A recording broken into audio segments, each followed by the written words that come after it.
Affairs of Indonesia. Are you in the meeting? Yes, I joined already, sir. Good morning. Thank you, sir.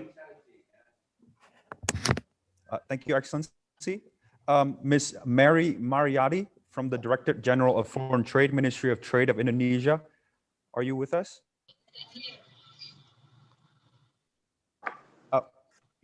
Is it possible for you to increase your volume?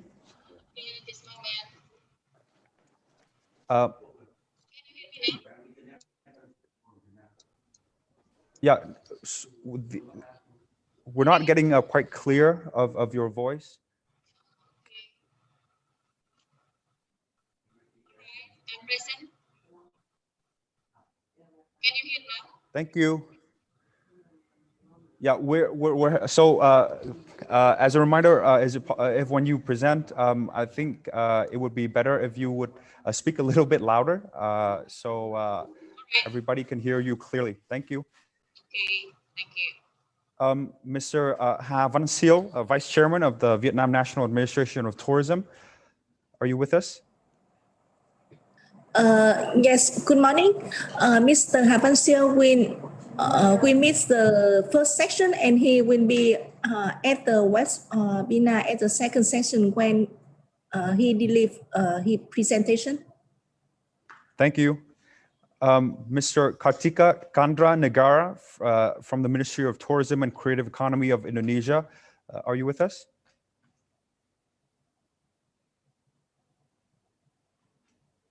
Mr. Kartika Negara.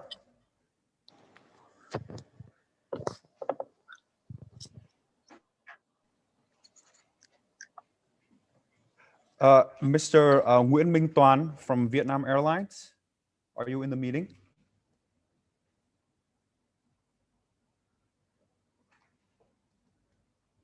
Mr. Jay Linkeswara from Director of from Viet Air, are you in the meeting?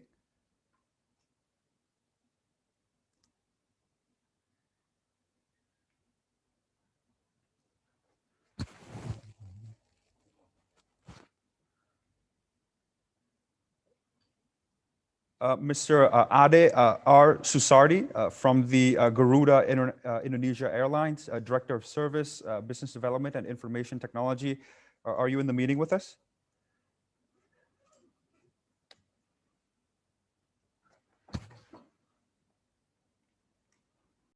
And Mr. Budiarsa Sasha Winata, are you with us? Yes, I'm here. Yeah, good morning, Mark. Morning, Excellency. Good morning to you, sir. So I think our meeting will start in a few minutes. I encourage our speakers when it's your turn to present, make sure that your microphone is on and you speak loud into the microphone so that everybody can hear you clearly. Thank you. Thank you.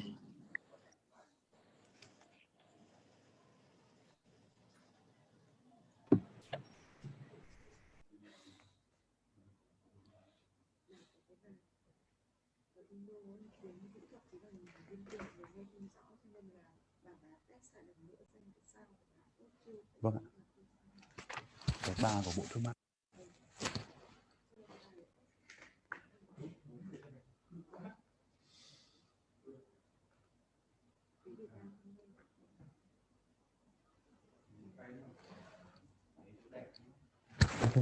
Anh giúp em của chỗ Bộ Thương mại Indo nhé.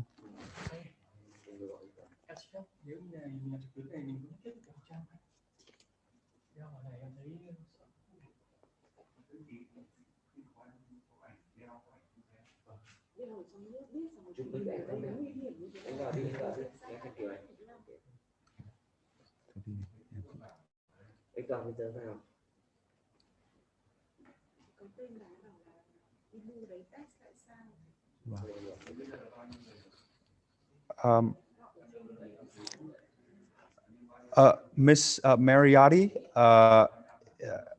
is it possible for us to have another mic check from you? Thank you. Can you hear me now?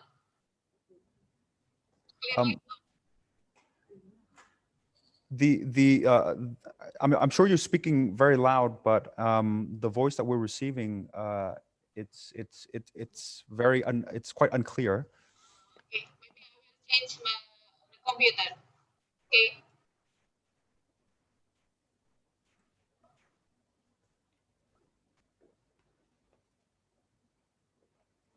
Thank you.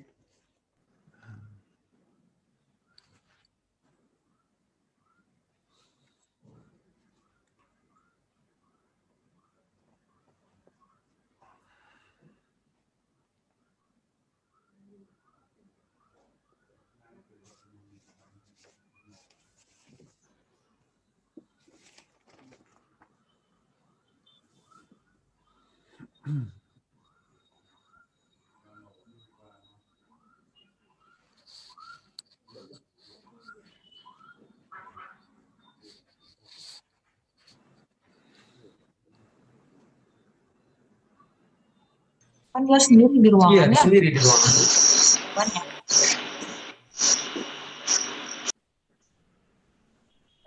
Lagi mute.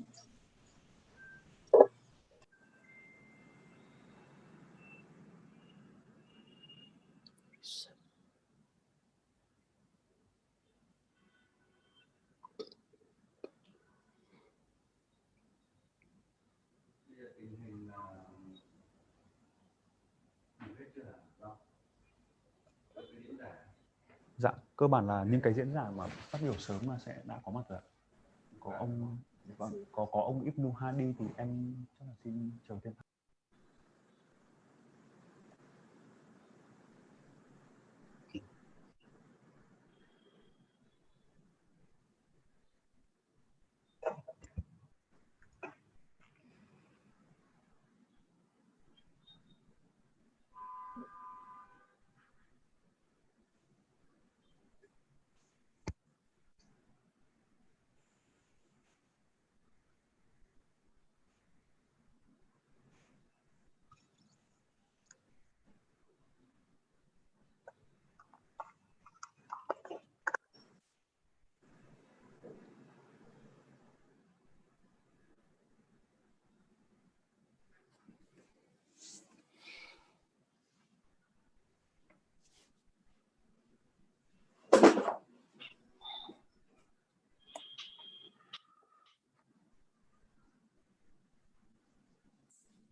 Miss Ambassador Ibnu Hadi, if you're in the room, can you confirm?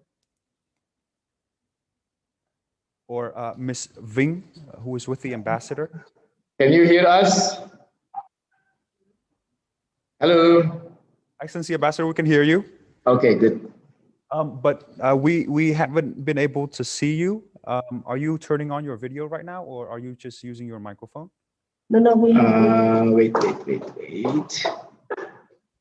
Thank you, Ambassador. Okay, let me see. No, I called the ID here. Yes. So you cannot see my face yet.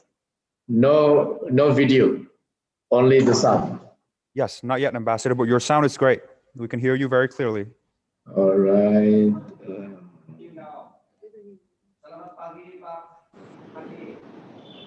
Selamat pagi. Soal gambar, can you help us? Already we can see you, Pak Dubes. Yes, we are trying our best here. We can see you already, Pak You can see, Ibrahim. excellent. Okay, good. You can see the flowers in front of me? Yes, white flower and pink Okay. and yellow. Selamat pagi, good morning everyone. Selamat pagi Pak Duta Besar Kwang. How are you, my friend? Yeah, I'm fine. Congratulations for your Okay, good.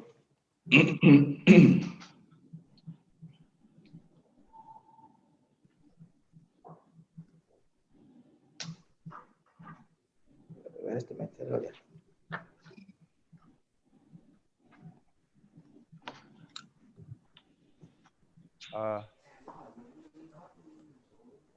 Ladies and gentlemen, distinguished guests, welcome to the webinar on seizing trade, investment, tourism opportunities in Vietnam and Indonesia amid the COVID-19 pandemic. Today, the Embassy of Vietnam in Indonesia and the Indonesia-Vietnam Friendship Association, co-organizers, are extremely honored to welcome a group of distinguished guests of speakers who are, in their own rights, authorities and experts in the fields of expertise.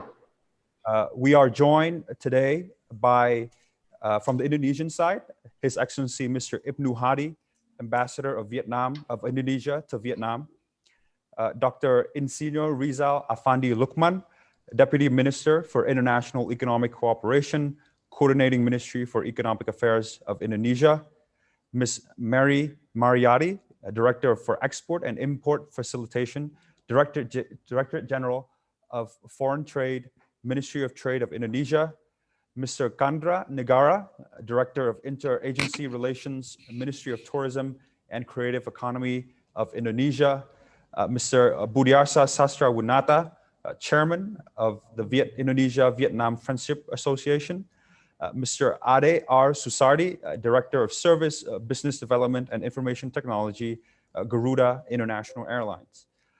From the Vietnam side, we also have a distinguished group of speakers. His Excellency Mr. Phạm Vinh Quang, Ambassador of Vietnam to Indonesia, Mr. Havan Seo, Vice Chairman of Vietnam National Administration of Tourism, Ministry of Culture, Sport and Tourism of Vietnam, Mr. Trương Bá Tuấn, Deputy Director General, Department for Tax Policy, Ministry of Finance of Vietnam, Ms. Hoàng Thanh Tâm, Division Head, Foreign Investment Agency, Ministry of Planning and Investment of Vietnam, Mr. Nguyễn Minh Toàn, General Manager of Vietnam Airlines in Indonesia, and Mr. J. L. Lingeswara, Commercial Director of Viet Air. We are also extremely honored and grateful for the participation of more than 100 audience members who are representatives of major private enterprises doing business in Vietnam and Indonesia. So thank you for all of your participation. As a matter of housekeeping, today's webinar will comprise 4 sessions on emerging opportunities in trade, investment, and tourism, and a final section on business matching. We will have 2 Q&A sessions, and so I encourage our audience, as you listen to the presentations by our speakers, to pose questions to them via the Zoom chat box. Our secretariat will choose and select the questions to pose to our speakers. As you all know, the COVID-19 pandemic has impacted the world in so many ways. While the pandemic has posed great challenges, it has also opened up new opportunities, new avenues for cooperation, particularly for Vietnam and Indonesia. Today's webinar will explore these opportunities in the 3 key areas of trade, investment, and tourism. To begin our webinar, it is my great honor to invite His Excellency Mr. Phạm Vinh Quang to deliver the opening remarks. Selamat pagi. Good morning. His Excellency Mr. Ibnu Hadi, Ambassador of Indonesia to Vietnam. His Excellency Dr. Rizal Afandi Lukman, Deputy Minister for International Economic Cooperation, Coordinating Ministry for Economic Affairs of Indonesia. Mr. Budiarsa, Chairman of Indonesia-Vietnam Friendship Association. Mr. Havan Siêu, Deputy Chairman of Vietnam National Administration of Tourism.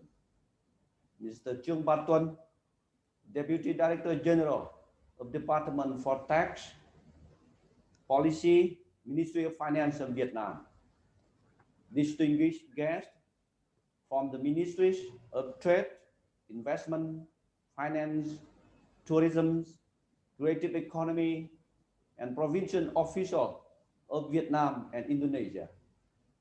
Businessmen, ladies and gentlemen. First of all, I would like to welcome all of you to the webinar on seizing trade, investment, and tourism opportunities in Vietnam and Indonesia amid the COVID-19 pandemic. A special welcome to all the 135 registered participants who joined the webinar through Zoom, as well as many others who follow live through YouTube from many parts of Vietnam and Indonesia, including from Hanoi, Ho Chi Minh City, Jakarta, Bali, and Yogyakarta.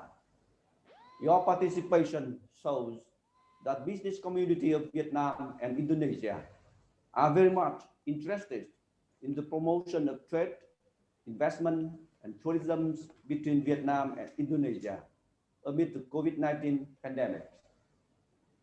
Ladies and gentlemen, today's webinar is held at the right time. The world now is at a critical moment. The COVID-19 outbreak has brought unprecedented social economic consequences affecting every country, including Vietnam and Indonesia. Over the past 30 years, Vietnam has been proud of being one of the most dynamic countries in Asia Pacific. The country has achieved brilliant economic performance during recent years, with the highest GDP growth of 7.02% in 2019. Vietnam is also the world's 14th largest market, a stable business environment, and has become the ideal destination for many of the world's leading corporations and foreign business communities. Due to Vietnam's stable politics, ease of doing business, open market, and a wide range of new investment policies and incentives. Vietnam tourist industry continue to rank among the fastest growing tourist destinations in the world, with 18 million foreign visitors arriving in 2019. The COVID-19 breakout has plunged the planet into the worst recession in recent decades. Global GDP is expected to decline by 5.2% in 2020. Vietnam's economy also has been hurt by the pandemic, but it has remained resilient and still is one of the most dynamic economies in the world. Vietnam GDP is expected to drop to its lowest level in many years, but it still grows about 2 to 3% in 2020 and 6 to 7% in 2021. Vietnam total trade turnover from January to September 2020 reached 388.73 billion USD, up 1.8%. In the first 10 months of 2020, the country has attracted 23.5 billion USD of FDI, about 19.4% lower than the same period in 2019. In terms of tourism, international visitors to Vietnam were estimated a 3.8 million arrival in the first 10 months of 2020, down 73.8% over the same period last year. Vietnam has thus far successfully controlled the second wave of COVID-19 after 76 days without community transmitted cases, due to the combination of early measures like target testing and tracking, as well as innovative information campaigns, which has been highly regarded by the international community as effective and cost efficient. Today, Indonesia is the world's fourth most populous nation, the world's seventh largest economy in terms of purchasing power parity, and a member of G20. Indonesia has managed to mitigate the effect of the COVID-19 pandemic and has controlled the pandemic relatively well. The government of Indonesia has taken a proactive and decisive stance in injecting capital to cushion the economic impact and help workers and businesses, streamlining operational channels between the local and central governments, gearing the country for overcoming the crisis and a strong economic rebound in the medium and long term. With effort, Indonesia can emerge from the COVID-19 crisis stronger. Business and investors are still optimistic in the health of the Indonesian economy. In general, ladies and gentlemen, during the last months, the government of Vietnam and Indonesia have made great effort in fulfilling the dual goals of curbing epidemics and ensuring economic development. Last week in Hanoi, Vietnam, at the 37th ASEAN Summit, Vietnam, in his term as 2020 ASEAN Chair, together with Indonesia and other ASEAN member states, adopted the ASEAN Comprehensive Recovery Framework and its implementation plan, designed to assist people and businesses to overcome the impact of the pandemic, restore economic and social stability in ASEAN countries, promote plans to maintain production and supply chain stability, strengthen connectivity, and restore trade in the region. The adopted ASEAN Travel Corridor Agreement framework will create opportunities for business people and investors in the context of the COVID-19. The newly adopted Regional Comprehensive Economic Partnership between ASEAN and its partners, which is the largest free trade agreement in the world, will certainly revive and accelerate the ASEAN economy post-COVID-19 pandemic. Ladies and gentlemen, it is again this background, the right time now for businesses and investors to seize opportunities, take advantage of the policies and incentives of both the government of Vietnam and Indonesia to proactively increase trade, promote investment and tourism to commensurate with the potential and position of the two countries, to contribute to the strong recovery of the two countries' economies, and further enhance and deepen the good relations between Vietnam and Indonesia. Therefore, the Embassy of Vietnam, in association with the Indonesia-Vietnam Friendship Association, have the honor to organize today's webinar to provide updated information on regulation and policies, as well as to share the experiences of Indonesia and Vietnam in attracting trade, investment, and tourist opportunities during this COVID-19 pandemic.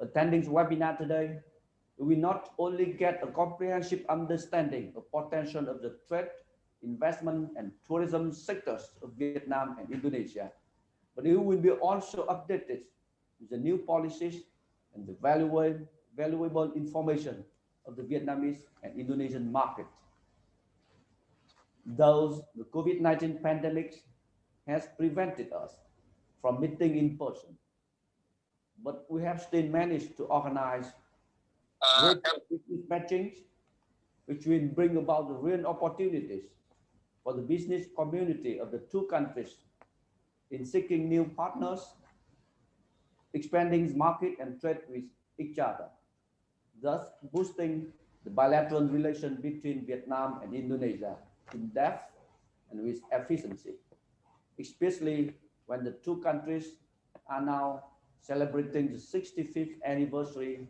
of the establishment of diplomatic relations this year. Once again, thank you for joining the webinar today.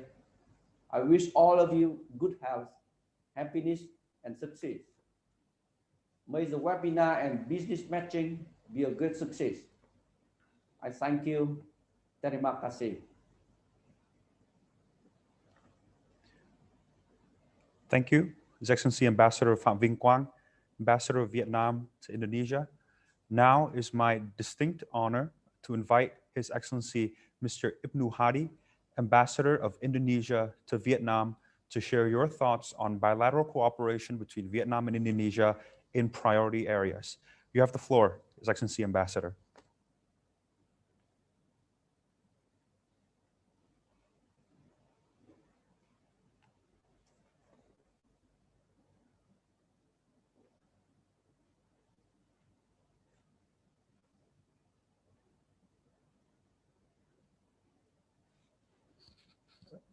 Ambassador Ibnu Hadi. Saya kan gitu, Pak. Sementara itu kita udah beres di kita. First, yeah, okay. Bisa lebih tenang untuk cari investor. Iya, gitu. Can you hear my voice now? Kita kejar ini kan waktu, Pak. Iya, waktu, Pak. Kita berlomba. Yes, hear you, Ambassador. Okay. All right. Can I start? Yes, please. You have the floor, His Excellency Ambassador. Okay, thank you. First of all, good morning to all. His Excellency Ambassador Vinh Quang, my dear friend, as the Vietnamese Ambassador to Indonesia, yang terhormat Pak Rizal Afandi Lukman, selaku Deputi Menko Perekonomian. Selamat pagi Pak Budiarsa, teman saya dari Ciputra, Mr. Habansiu from the VNAT, my dear friend, and all the other participants, the other distinguished guests. It is indeed my honor to be here, to be all of you with this very essential program. So thanks, my appreciation to the Vietnamese Embassy to organize this event. This is in conjunction with the 65th anniversary of bilateral relations between Indonesia and Vietnam. Allow me to say a few words, but then permit me to leave earlier, and my assistant, Mr. Ferry from the Indonesian Embassy, will continue. I just want to say a few words about the investment atmosphere between the two countries. Now I'm in Binh Dinh province. You know that Vietnam consists of 63 provinces, and Binh Dinh is just one of them. Why I'm here? Because in just 10 minutes time, I will officiate the opening of the 6th factory of Jaffa Confit Vietnam Company Limited. This is to reflect the investment cooperation between Indonesia and Vietnam, investment made by an Indonesian company in Vietnam. What makes so special, because this expansion, this new investment,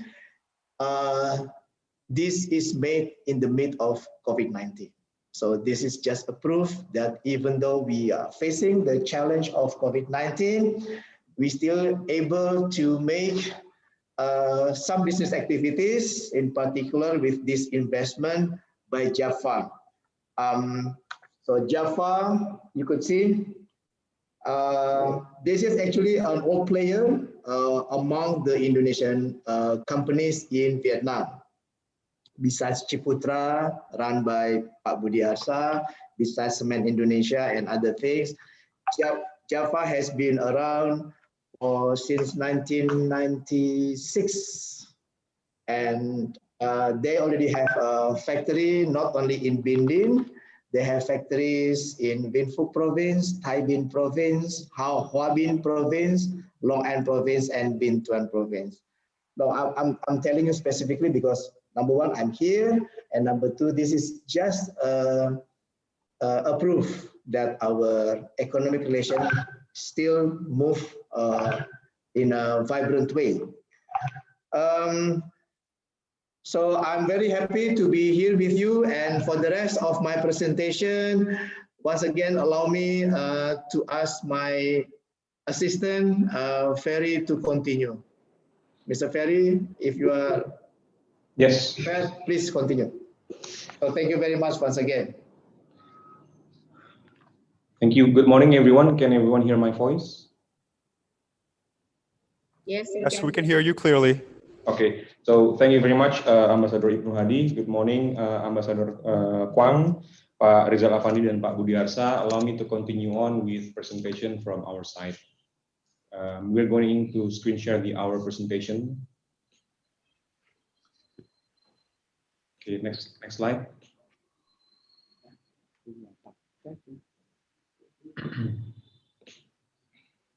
So as mentioned by the ambassador, Ambassador Ibnu Hadi, that this year remarks the 65th anniversary of bilateral relations between Indonesia and Vietnam, and then 65th is a very extraordinary number because it reflects a long history, long relations, and then multifaceted dimensions of bilateral relations between Indonesia and Vietnam. Also in 2013, Indonesia and Vietnam entered into strategic partnership, so making Vietnam as the only strategic partner for Indonesia in the ASEAN region. So next. Before I go to the investment and tourism, let me briefly touch on the trade performance between Indonesia and Vietnam. Here, you can see that in the period of January to August 2020, the total trade is around $5 billion. It's a decrease of 30% as compared to the same period in 2019. But the total trade is a surplus around 1.5 billion for Indonesia, an increase of 10% as compared to January and August 2019. If you see the trade volume from 2013 up to now, we can see that the trend is increasing. And also from our side, if we can see from 2016 to now, the trend is also positive for Indonesia. Next. So here are the main export commodities of Indonesia to Vietnam, with top three being our coal, motor vehicles, animal vegetable fats, and oil. And for animal and vegetable fats and oil, we have an increase for around 62%. And then the other, we have cashew nuts with 36%. This is despite COVID-19 that's currently happening between our countries. Next. And then for import commodities, the top three are import commodities from Vietnam to Indonesia. The top three are machine and equipment, iron and steel, and telephones and spare parts. Next.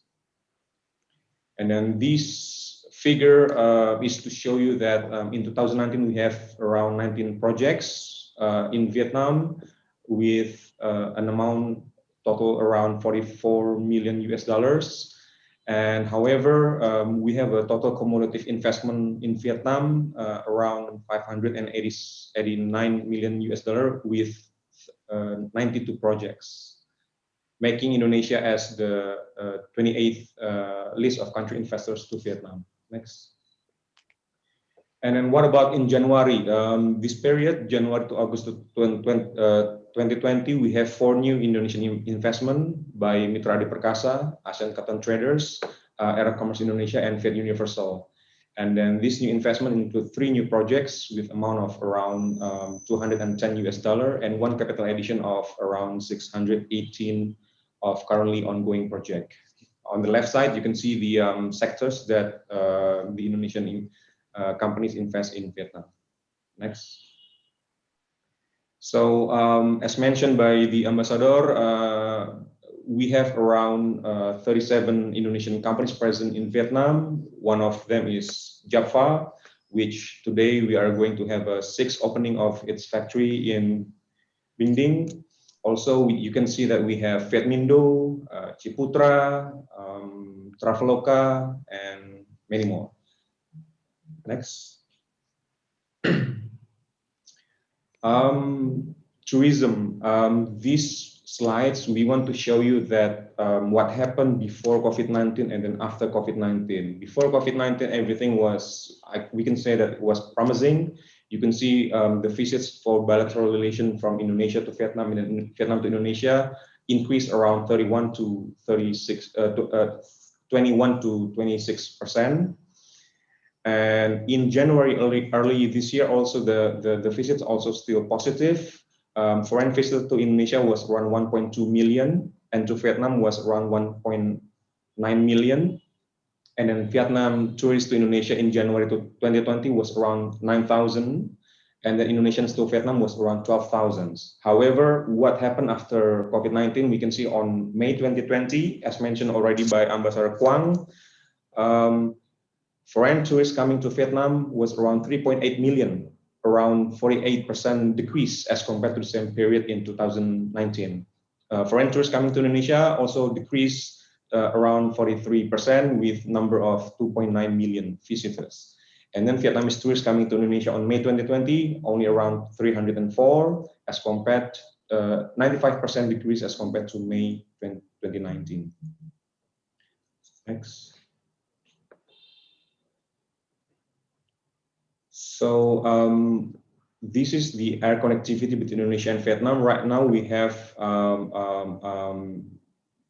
flights by Vietjet Air and Vietnam Airlines connecting Bali Hanoi, Bali Ho Chi Minh City, as well as Jakarta Ho Chi Minh City and Bali Ho Chi Minh City. And then early this year, we are planning to have more connectivities. The Indonesian Embassy in Vietnam has been in close communication with Vietnam Airlines, Bamboo Airways, and AirAsia, and then we have planned to have Jakarta Hanoi by Vietnam Airlines, Jakarta Ho Chi Minh City and Bali Ho Chi Minh City by Bamboo Airways, and Jakarta Ho Chi Minh City by AirAsia Indonesia this year. However, because of COVID-19, it is very unfortunate that this plan still needs to be pending. And hopefully next year we can resume the talk to materialize this discussion. So way forward, I think it's very important for us to resume our international flight. And then, as we all already know that we just finished, Vietnam just concluded the ASEAN Summit, the 37th ASEAN Summit. And then one of the outcomes during ASEAN Summit is the leaders of ASEAN leaders have agreed to have a travel corridor agreement between ASEAN members. And then I think now between Indonesia and Vietnam, we have to have ways to how to implement this agreement to come into force. And then after that, we need concrete action to boost more direct flights connecting major cities, not just Ho Chi Minh City, Bali, Ho Chi Minh City, in Jakarta, but more cities between Indonesia and Vietnam.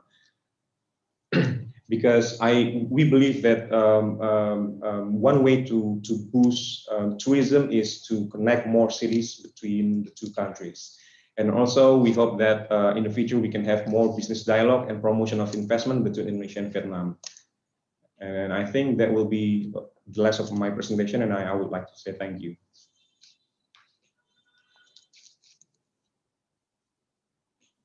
Excellency Ibn Hadi, thank you, Mr. Ferry. To continue with our program, I would like to invite Ms. Hoang Thanh Tâm, Head of Division, Foreign Investment Agency from the Ministry of Planning and Investment of Vietnam, to present on the socio-economic situation and investment attraction policies of Vietnam. Ms. Tâm, the floor is yours.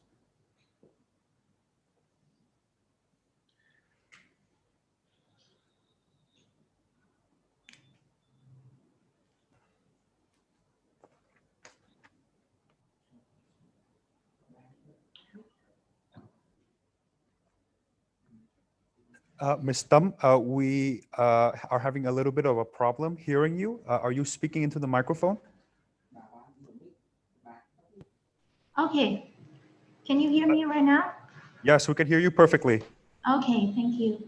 Okay. Excellency Mr. Phạm Vinh Quang, the Ambassador of Vietnam to Indonesia, and Excellency Mr. Ibnu Hadi, Ambassador of Indonesia to Vietnam. Ladies and gentlemen, firstly, I would like to thank you. The Embassy of Vietnam to Indonesia has given me the chance to share with you the information related to the socio-economic situation and investment attraction policy of Vietnam today. My presentation have four parts. The first part is economic and FDI in Vietnam.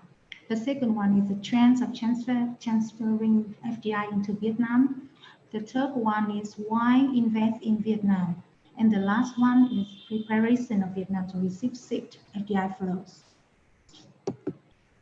For the economic situation in Vietnam right now, as you can see that we have experienced stable increasing of annual GDP growth rate from 2006 until 2019. Because of the COVID-19 pandemic, the GDP in the first 9 months of 2020 increased by 2.12%, and the GDP in 2020 is expected to increase by 2 to 3%. The GDP reached $262 billion US. GDP per capita is nearly 2.715 US. So you can see that during the pandemic, Vietnam is maybe one of not many countries has a positive growth rate of GDP. And the trade turnover in 2019 reached $517 billion US. About the FDI in Vietnam, as you can see in the graph that we experienced 3 waves of FDI in Vietnam. The first one is in 1995 when the US removed the embargo, and the second wave is in 2008 when we joined the WTO agreement.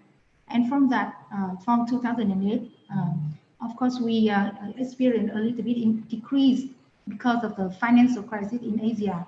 But from 2011, the FDI figure in Vietnam increased continuously. The FDI in 10 months of 2020, the realized capital is reached $15.8 billion US, decreased only by 2.5%. The decrease rate is lower than that in the first months of the year when the pandemic COVID-19 had just affected to Vietnam. Total newly registered capital, adjusted capital and capital contribution to share purchase decreased by 19.4%, around $23.4 billion US. The export of foreign investment areas reached $147.9 billion US, decreased by 2.4%. So in the context of the COVID-19 affection, we still look at the positive points of FDI in Vietnam. The first one is that the adjusted capital increased 4.4%, reached $5.7 billion US. This number shows that the investor, especially the foreign investor, still believe in the investment environment of Vietnam and expanding their investment in Vietnam. The export surplus of foreign invested sector offset import surplus of domestic sector.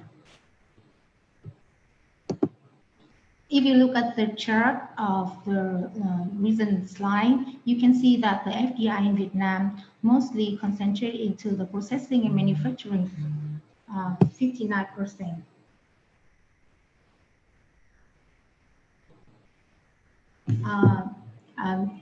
Followed by the real estate is around 15%. But the FDI by provinces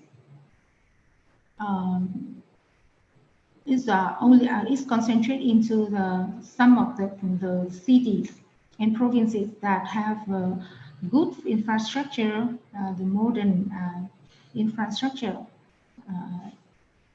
For example, like Ho Chi Minh City, Hanoi, Bình Dương, Bà Rịa Vũng Tàu, and Đồng Nai.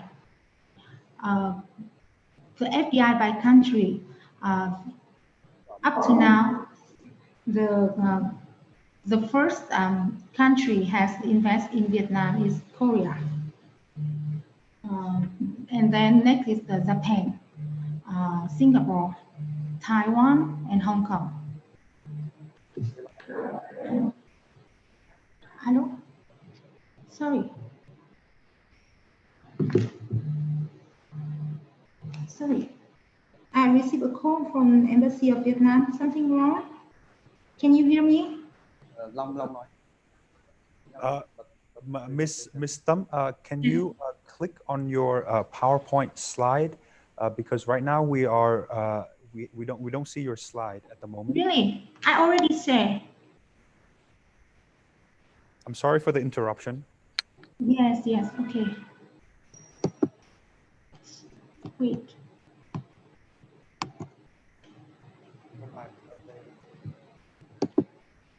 Sorry.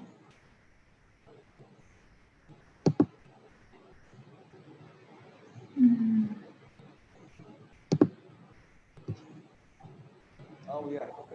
Can Okay. you see that? Yes, everything's good. You may continue your presentation. Thank you.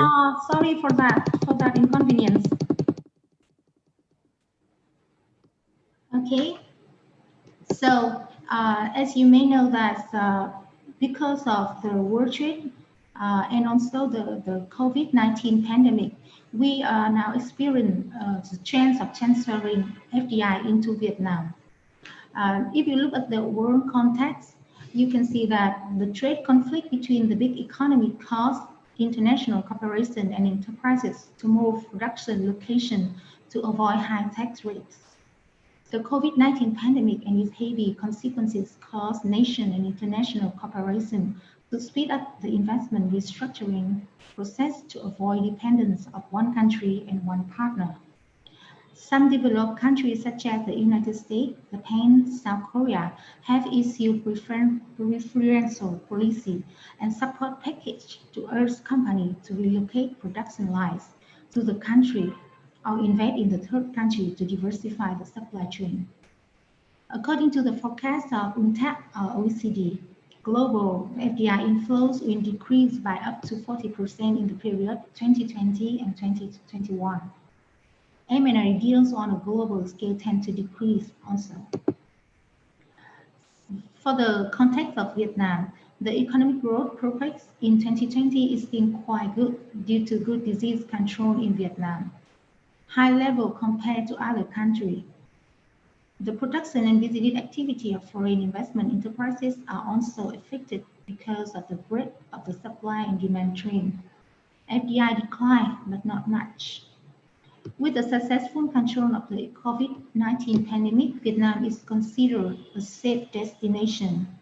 Many investors expressed their desire to enter the country to implement investment projects. The localities have also actively prepared the necessary conditions as well as advertise and promote to welcome new inflows of foreign investment. Here are the slides show you the diversification of the production trends. The first is the M&A activity is slow. UNCTAD forecast decreased by 70% compared to 2019. Global value chain interrupted. Increase the investment restructure according to the trend of China Plus One. Diversification trend of production and supply chain of smart technology products. Developing countries will be the places to attract the shifting foreign investment capital. According to some surveys, in Vietnam, 67% of companies in the EU sought other sources outside China. 37% of the 2,600 Japanese companies intend to diversify production in other countries. And 50% of the total 160 manufacturers in the US moved some of their operations from China to Mexico. So but we cannot call that the FDI investment will out of China, because the China still have very outstanding advantage compared to other developing countries. But however, I think Vietnam and Indonesia as well has the opportunity to attract the investment because of the diversification of production chains in the next time. So in Vietnam, the government has determined the sector and fields have a prospect to attract investment shifting flow, including food processing, consumer goods and retail, electronic equipment and components, automotive industry, e-commerce and logistics, supporting industry, textile and garment, leather and footwear, heavy industry, including steel, petroleum and chemical. So compared to other countries, Vietnam has some specific advantage to attract the FDI in general and also the shifting investment because of the relocate investment after the COVID-19. The first is Vietnam has a stable political open society. The second, Vietnam has high and stable economic growth. The third, we have a competitive production cost compared to some developing countries. The fourth is abundant human resources with golden population. The fifth is we have a potential market with nearly 100 million people. The sixth is extensive international integration. Up to now, we already signed 13 FTA and are negotiating 3 FTA. So we have a very big number of partners that have a FTA with Vietnam. This is the opportunity for the investor.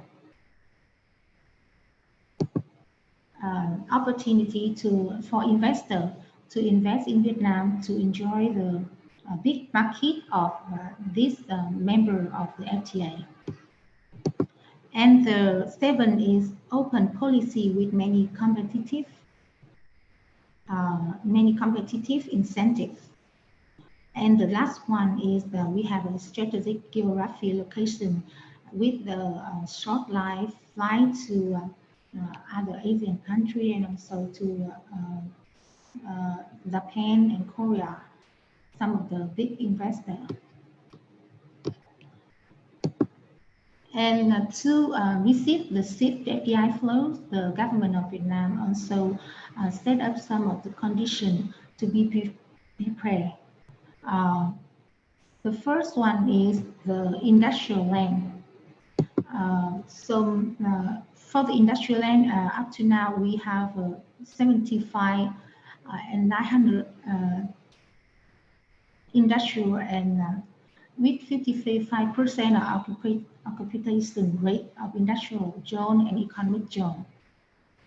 We can, in Vietnam, the investor have preferred to invest in the industrial land because they have a ready infrastructure and the procedure to set up an investment project is easier and faster than outside of the economic and industrial zone. The second condition that Vietnam has prepared is the training human resources.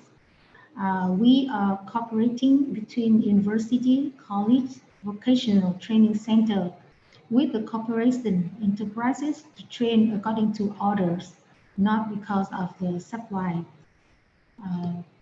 And we also develop a database of trained labor force in foreign countries to connect the demands of FDI enterprises. So every year we have a number of labor coming back from Japan and Korea who already trained in the modern country. So we collect that database to connect to the FDI enterprises, so they are they don't need to train again the human resources. First one is promote supporting industry, and Industry and Trade, they already developed a website on supporting business to connect Vietnamese business with foreign market. And the government of Vietnam also create a more favorable legal framework. In 2020, it already approved, National Assembly already approved 3 new law on investment on enterprises and on investment in form of public-private partnership.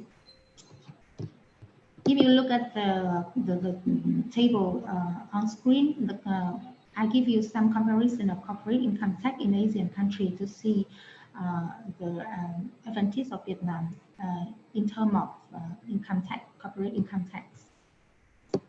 In the new law of investment, we also set up some of the special incentive for the corporate income tax that's shown in the table. And this will target to the investment project, have a great impact on socio-economic development, large scale, and have the project in innovation and R&D. And the Prime Minister has set up a working group to promote cooperation of foreign investment right after the COVID-19 affect to Vietnam. So the head of the task force is the Deputy Prime Minister, and the other member is the leader of the ministry. This task force will work on to set up the mechanism and measure to target in attract the foreign investment context. So if the investor of Indonesia have need support from MPI, we can provide information on law and policy, connect state agency at different level and provinces, organize business matching, support to solve difficulties and intendment. So we are looking forward to receive any comment or any request from the investor of Indonesia. The MPI always be here to support all of you. Thank you so much for your attention.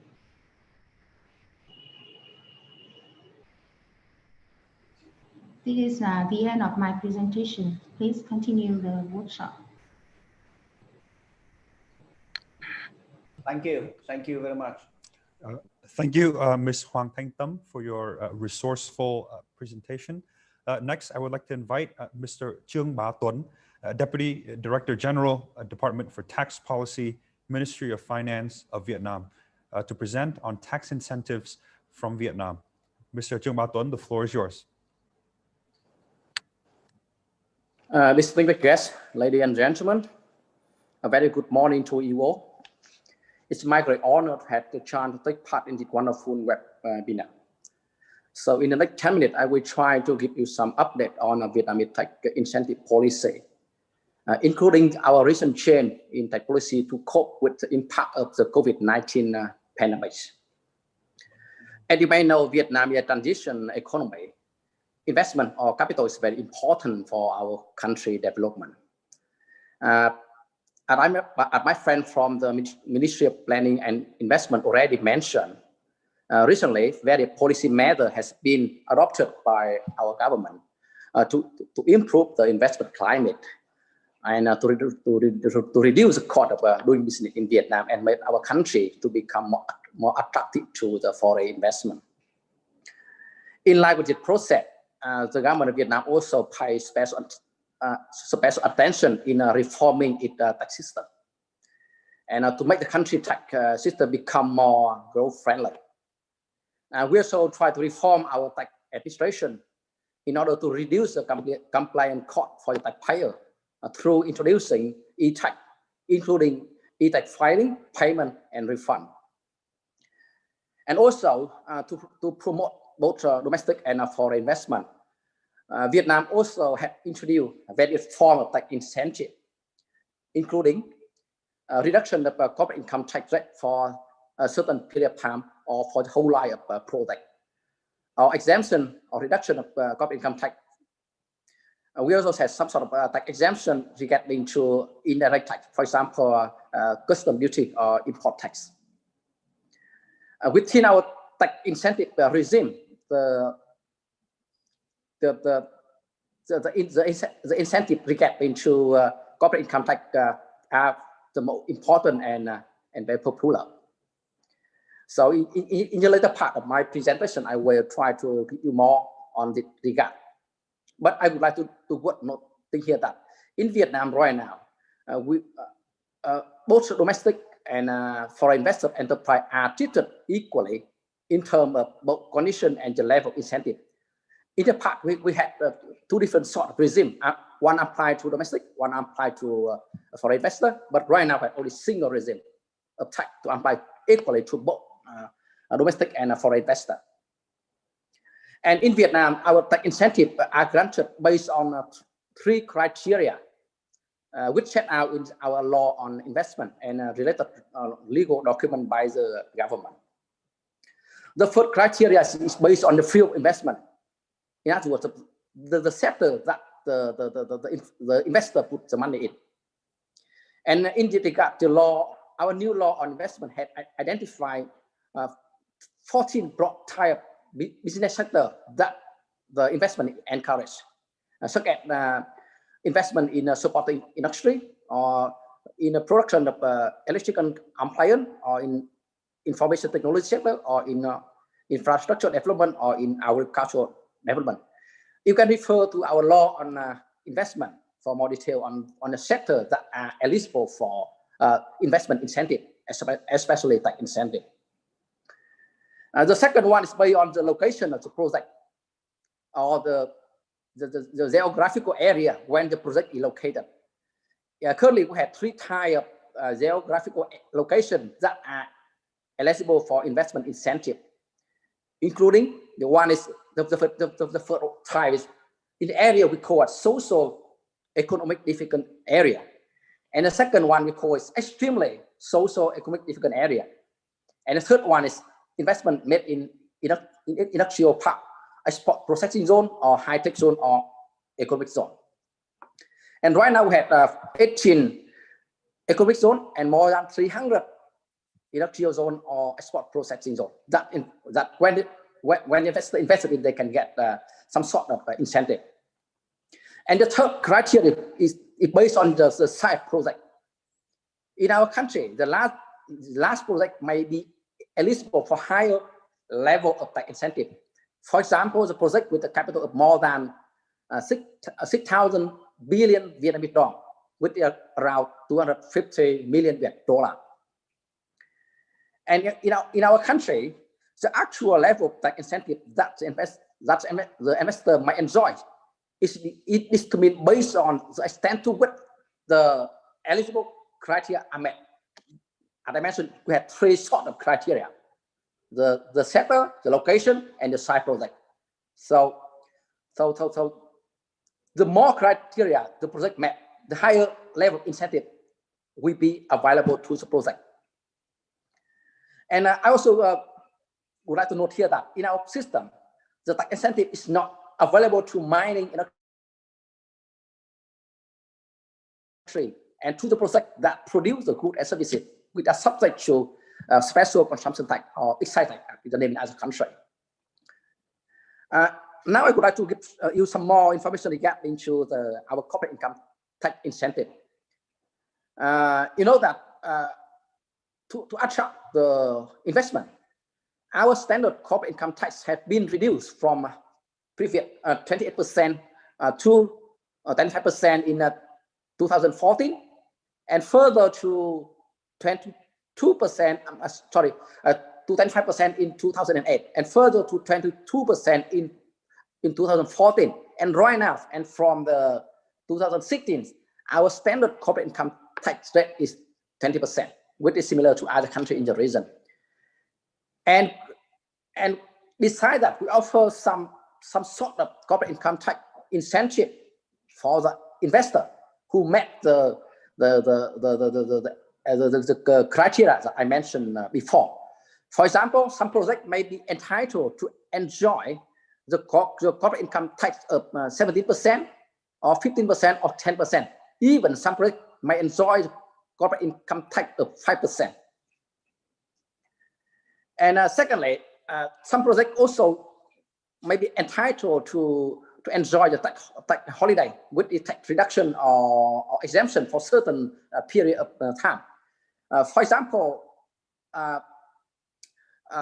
some projects may be entitled to exempt the corporate income tax for 4 years and further reduction of 50% for another 9 years. And for some other big projects, they can get a higher tax incentive to get into the tax rate and the tax holiday upon the decision of the Prime Minister. In addition to the corporate income tax, we also have some sort of indirect tax incentive. For example, exemption of custom duty or import duty for some project when they import the machinery or equipment or construction material to form the fixed asset, or when they import the raw material or spare part accessory to produce a good that later on used for export.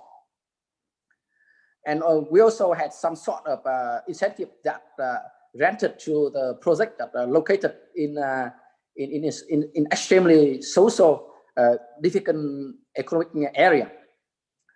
And recently, with the adoption of our new law on investment, our government had decided to offer a more incentive to the lab project. For example, the project with more than 30,000 billion Vietnamese dong, which is around 100.4 billion Viet dollar. And for those kind of projects, they can able to enjoy, as I mentioned before, the tax rate, the corporate income tax rate of 5% for maximum of more than 20 years. And they're also eligible for tax holiday of up to a 6-year exemption and another 13 years of reduction of 50%. And the next point I would like to mention is that in our consumption tax, we had two sorts of consumption tax, with the value-added tax and another tax we call special consumption tax. With regard to value-added tax,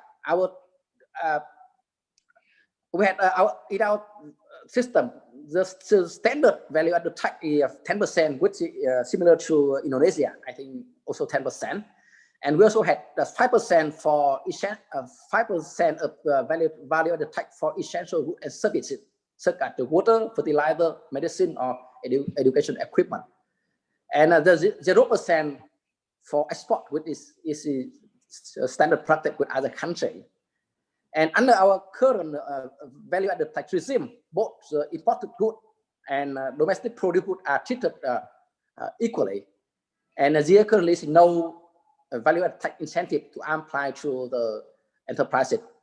But we had a group of more than 25 type of goods and services which are currently exempted from value-added tax, such as a certain agricultural product or financial product or insurance or medical services or printing and publishing industry.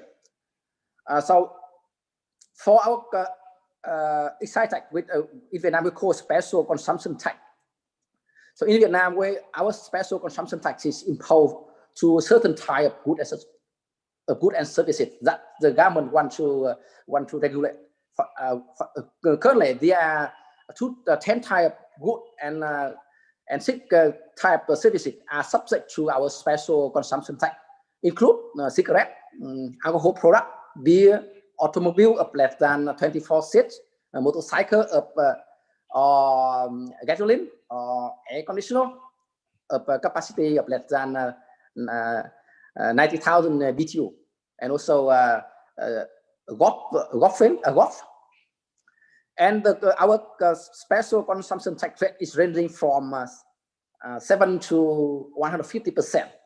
The highest special consumption tax of 150% is currently imposed on the automobile with the engine of more than 6,000 centimeter, 6,000 cc.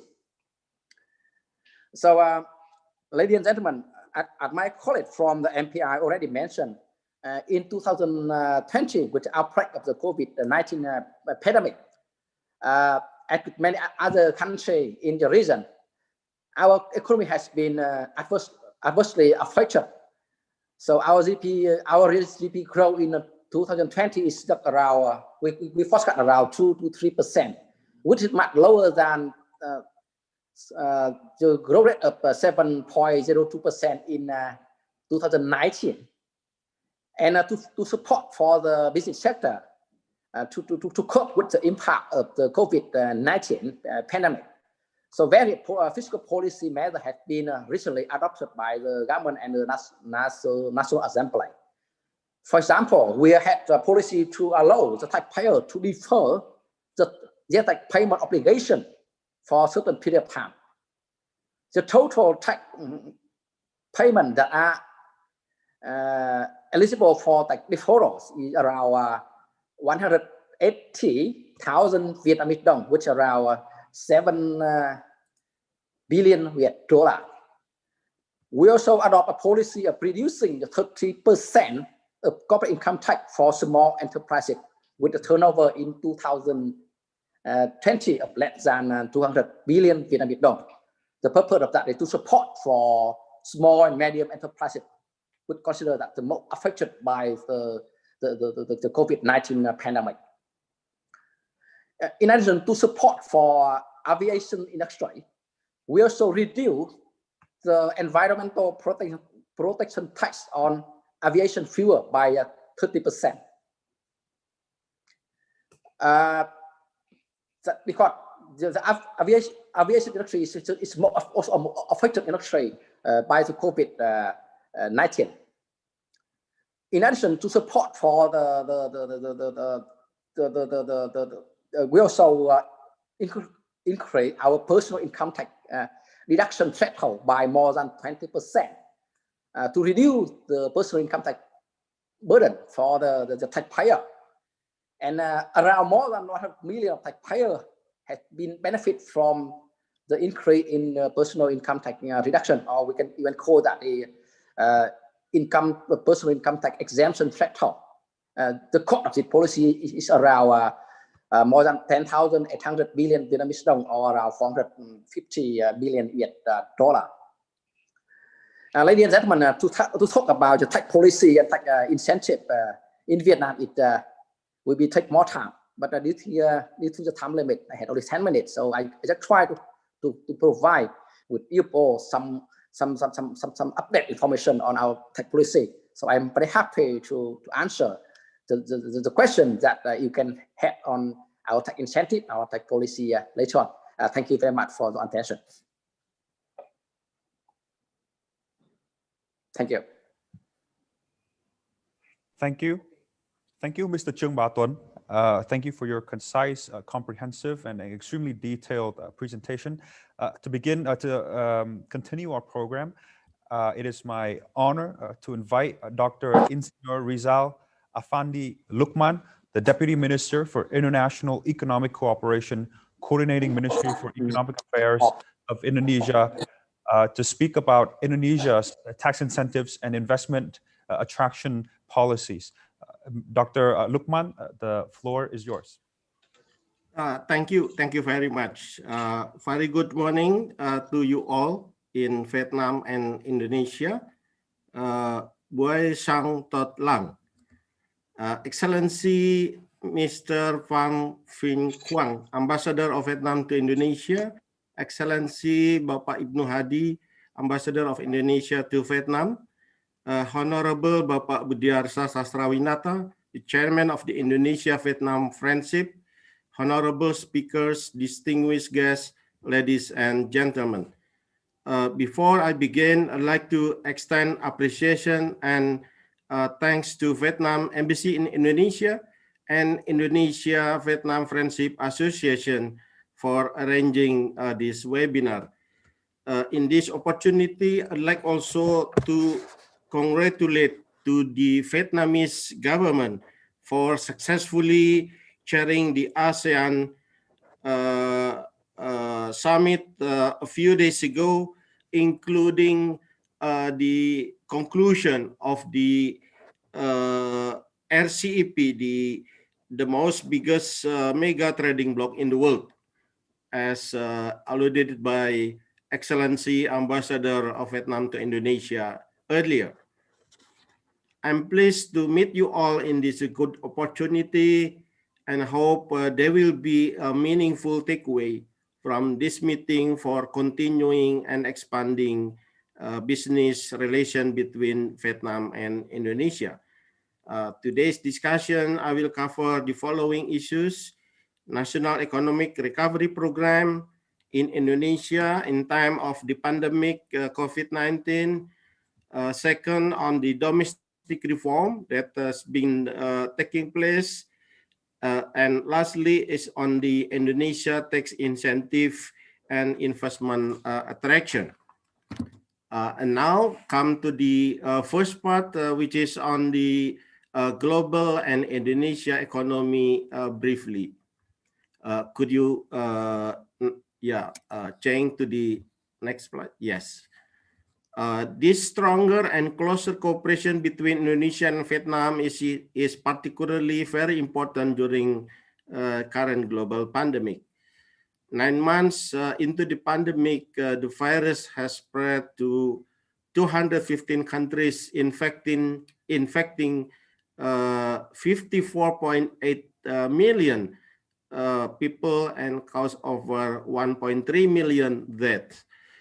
We now see many countries are facing economic contraction, surge of unemployment, and diminishing production, as well as consumption. Due to COVID pandemic, the global growth was corrected significantly. As projected by the World Bank, global economy will contract sharply by minus 5.2% in 2020. At the regional level, growth in Asia Pacific is likely also to experience a sharp slowdown this year to 0.5% from 5.9% last year. Indifferent to the challenging external situation, Indonesia's economic condition is also significantly impacted by the COVID-19. Our economic growth is projected to decrease quite significantly from around 5% last year to between minus 0.6% to minus 1.7%. As you can see from the slide, the picture on the top left, Indonesia economy was hit by the COVID, particularly during the second quarter this year, and started to improve in the third quarter of this year. Nevertheless, we are currently observing some economic indicators showing that Indonesia is on the path toward economic recovery. So you can see the most hit by the COVID-19 is on the transport and storage sectors, as well as on some services sectors. As you can see from the negative economic growth during the second quarter, indicated by the blue bar on the right diagram. And then, however, some of the sectors during the COVID pandemic were experiencing acceleration as indicated by the positive economic growth at the bottom, including on the ICT as well as also on the agriculture sectors. So that help some people being recovered from the overall impact of the COVID-19 pandemic. The Indonesia total investment in the third quarter grew by 8.9% compared to the second quarter of 2020. The Indonesian trade balance recorded surplus in October, accounted by $3.6 billion. The household consumption also saw an improvement in the third quarter of 2020, recorded as minus 4.04% from 5.3% previous quarter. So this is some indicators that reflecting some improvement in the Indonesia economic, particularly during the third quarter, as indicated by the manufacturing index, the automotive sales, the retail sales, as well as also in the consumer confidence index that generating a positive trend for the improvement. And we just passing through the extraordinary uncertainty in the third quarter as the global economy started to recover from the damage arising from the pandemic. So the improvement is already happened in many countries in the world, including in China, I think Vietnam country as well, Indonesia also experiencing this improvement in the third quarter. We see, however, this is interesting story. We see the evidence of key shape recovery in most developed economies, in which manufacturing activity has rebounded strongly, while the services activity remain weak, as indicated by the previous slide. The business services, accommodation services, and other services activities are still weak.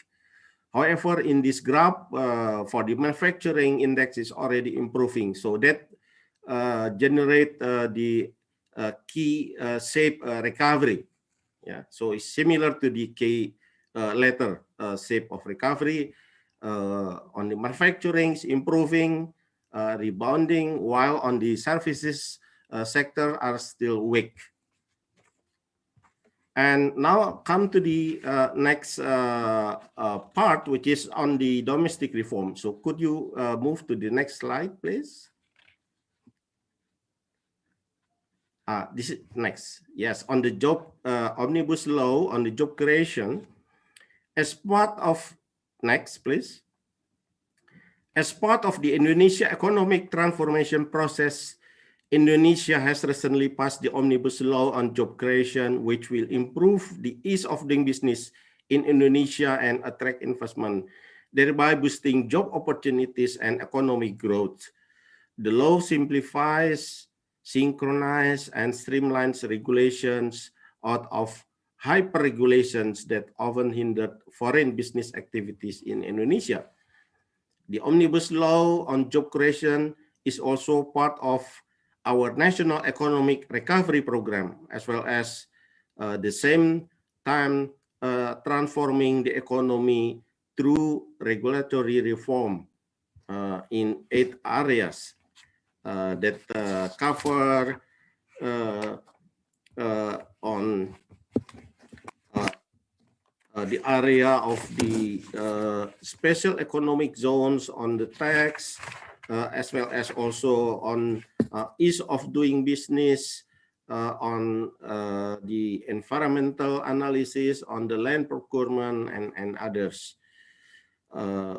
We expect that the omnibus law on the job creation can create more jobs and expand more entrepreneurship through the ease of doing business in Indonesia.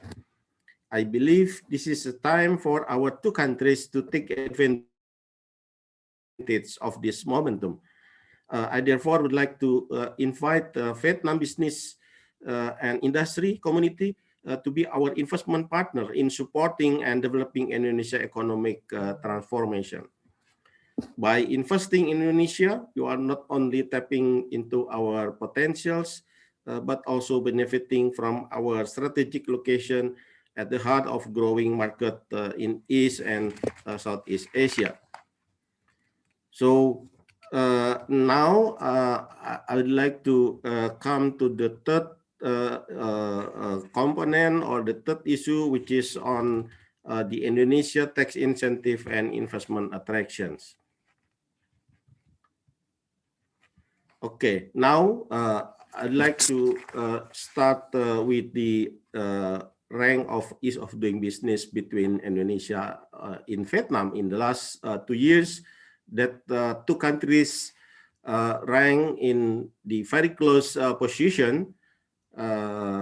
Meaning that in terms of the ease of doing business between two countries experiencing similar situation and conditions, so that I think during this networking session, the webinar, we can exchange our thought and experience how to move together, and also to have the collaboration between two countries to improve our respective industry, our respective ease of doing business, that we can learn each other.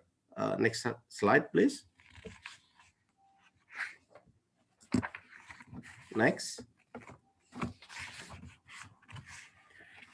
And now come to the incentive that I think my colleague from Vietnam has already explained the tax incentive, the purpose, as well as also the forms that offered by the Vietnamese government.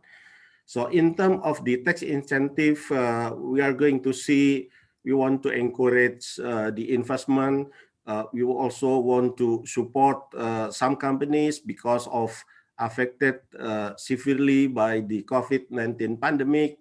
We want to see the company to regain as well as to recover from the crisis, as well as also providing some incentive for industry, and also could be the form of the tax holidays. It could be on the investment allowance, on the tax credit, time differences, providing some relaxations, including also in some reductions of the tax rates. Next slide, please. So this is the kind of the tax incentive provided in Indonesia. It could be the tax allowance, it could be the tax holiday, and so on, so on.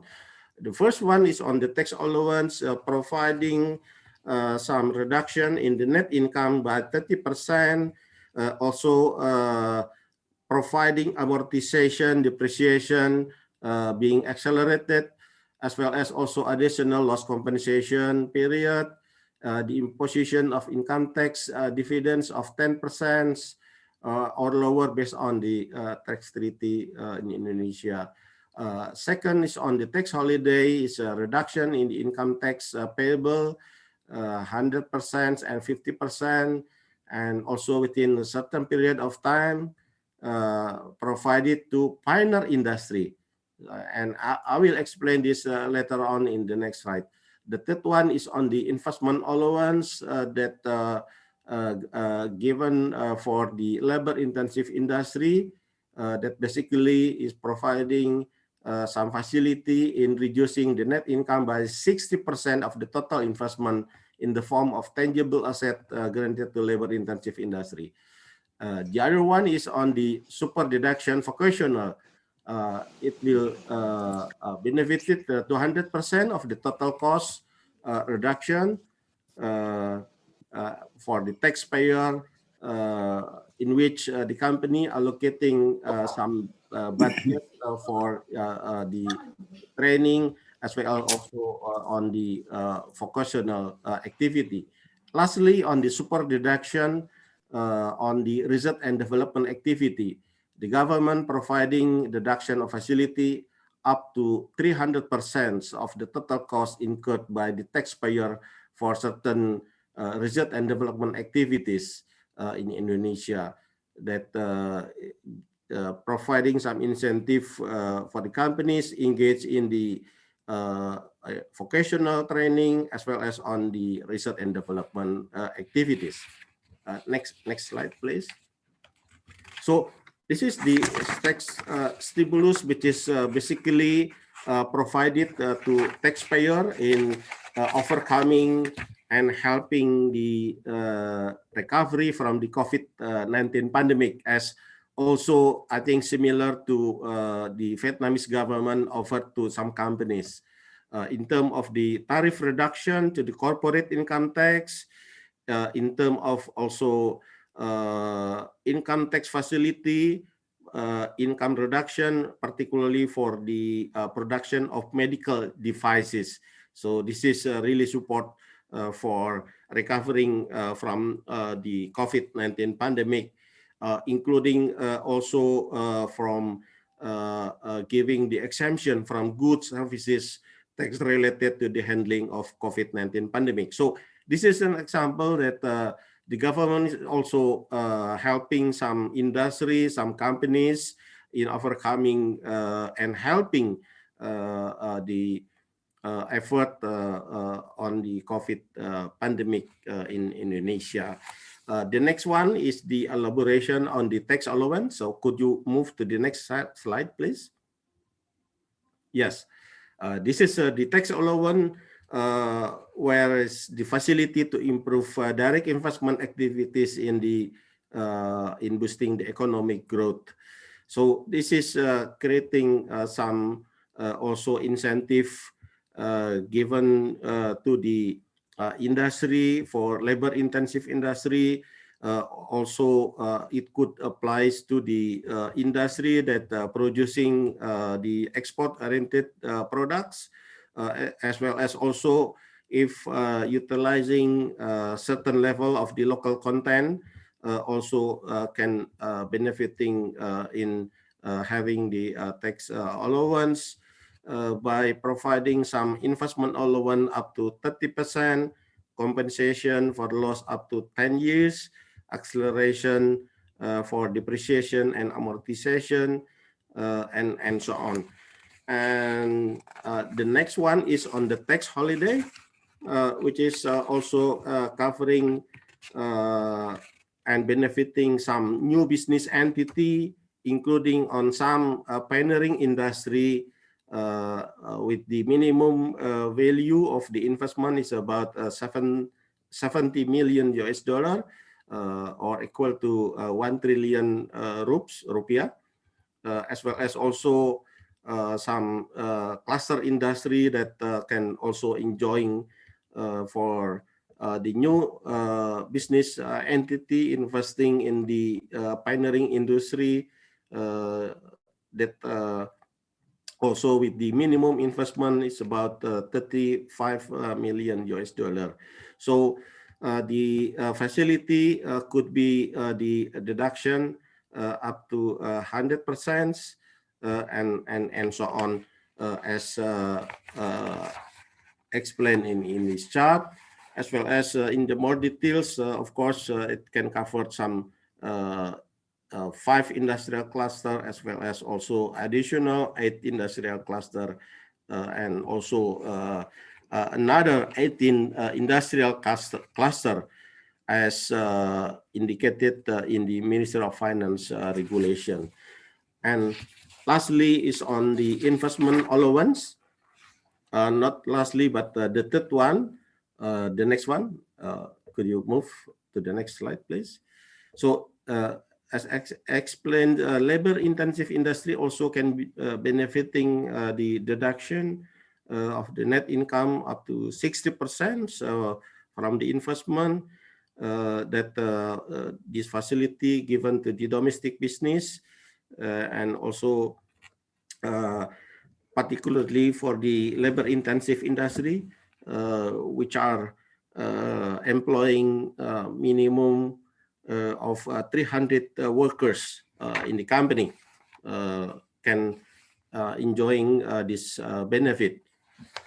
The next one is on the super deduction, which I already mentioned, allocating some budget the company for vocational activities that can boost the improvement, the competitiveness of the labor, that the facility can be in the form of income deduction up to 100% from real cost in activities such as internship, additional deduction of net income 100% from real cost in activities such as also training and internship.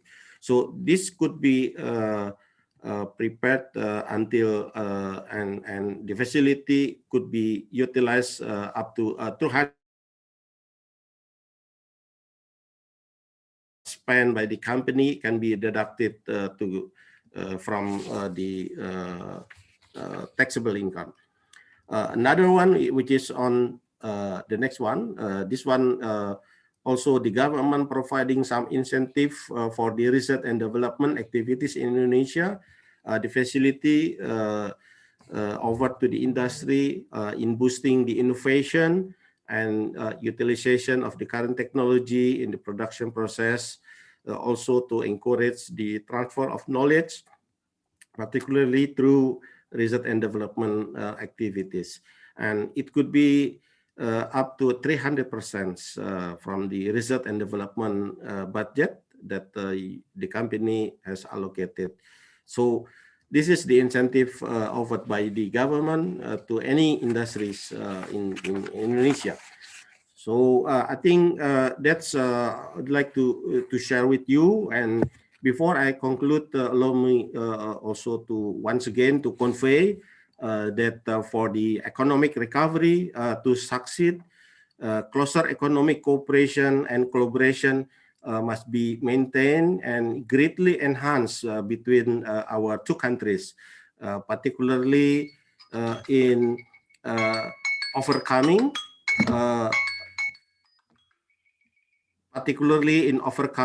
the health aspect, as well as also at the same time in recovering the economy.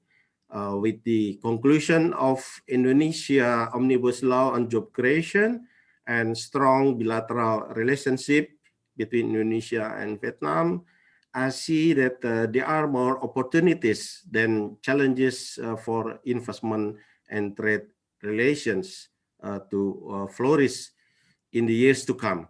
In this regard, let us continue to work together to enhance our economic cooperation and make it happen through this webinar. Because I have another engagement shortly, so I cannot join until finish. So thank you very much for your attention, and I'm ready to receive for any another occasion, as well as also through the Vietnamese embassy in Jakarta. I can arrange for particular meetings and providing some more opportunities to get more information from the government of Indonesia. Thank you very much.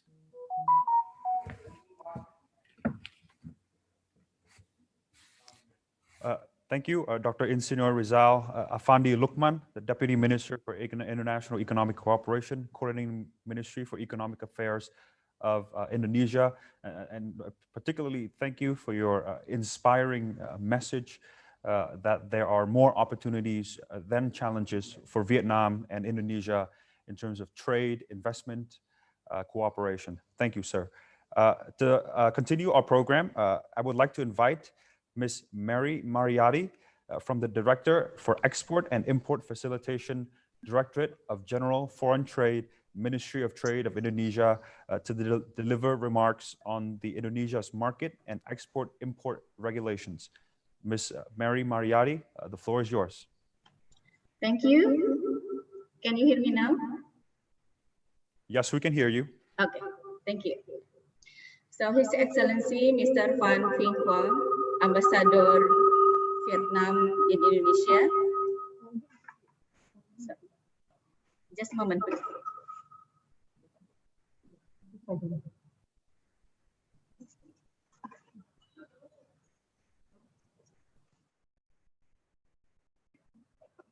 Sorry about that. So His Excellency Mr. Van Vinh Quang, Ambassador of Vietnam in Indonesia, His Excellency Mr. Ibnu Hadi, Ambassador of Indonesia in Vietnam, His Excellency Dr. Rizal Afandi Lukman, Deputy Minister for International Economic Cooperation, Coordinating Ministry for Economic Affairs of Indonesia, honorable speakers, distinguished guests, ladies and gentlemen. Very good morning to everybody. Assalamualaikum warahmatullahi wabarakatuh. It is a great honor for me to be here with you all today. First, let me send you a sincere apologize on behalf of our Director General of Foreign Trade for not being able to attend in this webinar due to another important agenda. However, he wanted me to send his warm regards to you, to all of you. So let me begin by conveying my warm appreciation and congratulations to the organizer to conduct this webinar seizing investment trade and tourism opportunities in Vietnam and Indonesia to increase also trade cooperation between Indonesia and Vietnam. I would like also to express my highest appreciation to the business leaders and entrepreneurs from Indonesia and Vietnam who are relentless and continuously striving to strengthen our economies, especially today when the global economy is under uncertainties as major trading countries fall into trade tension and begin creating some adverse impact and others. Therefore, is no better option for us other than strengthening our collaboration if we want to maximize the benefits of trade openness between us. So, okay. So distinguished guests, ladies and gentlemen, in this pandemic era, many global institutions predicted that the global economic growth will be declined in the previous year than in the previous year. In April 2020, the IMF predicted global economic growth at a negative 3%. And then meanwhile, the World Bank and OECD also in June 2020 predicted the decline in global economic will deepen into negative 7.6% to negative 5.2%. So in terms of trade in goods, the WTO also predicts a decline in trade to be in the range of negative 12.9% to 31.9%. So we all know that and feel that the pandemic COVID-19 that's spreading since March 12, 2020 has been giving a huge challenges in various sectors, including the trade sector. However, the world is adapting. And these are the impact of the COVID-19 pandemic on the global trade and mitigation that has been implemented also by our minister, the Ministry of Trade so far. So the changes in global trade patterns, among others, as a result of disrupted supply demand, the prohibition of export-import of some food and medical instrument or other medical health-related commodities, and changes in the center of global supply chains from China and US. And then increase in logistic costs, trade cooperation has not run effectively during the pandemic, and it can even lead to the threats of global economic recession. However, there are some Indonesia's exported product has been identified of the export generator during the pandemic. So including the agriculture, e-commerce, information and technology, personal healthcare and food processing and retail, and also medical services and devices. As mentioned by Dr. Rizal, that we are now getting better improvement for the some trade. Of course, this is a good sign for us to have more trade with and openness trade with abroad or the other country. So, ladies and gentlemen, perhaps this is already mentioned by the previous speakers. I'm sorry to repeat again. So Indonesia trade balance in the period, this is January to September 2020. Of course, we have a surplus. We can see in the slide. Actually, this is the surplus is higher than 2017. Even though we have a decline in this export growth, so we can see the minus 5. However, it is not as high as decline in import growth. We can see also the numbers as you can see in the tables. Right now, as we mentioned in here, that we are surplus January-September for $13 billion. And then what is the trade balance between Indonesia and Vietnam? So we experience also January to September. We can see that we have a surplus in Vietnam. From January, the export value from Indonesia to Vietnam reached a total $3.3 billion. A decrease 8.7% compared with the same period with the last year.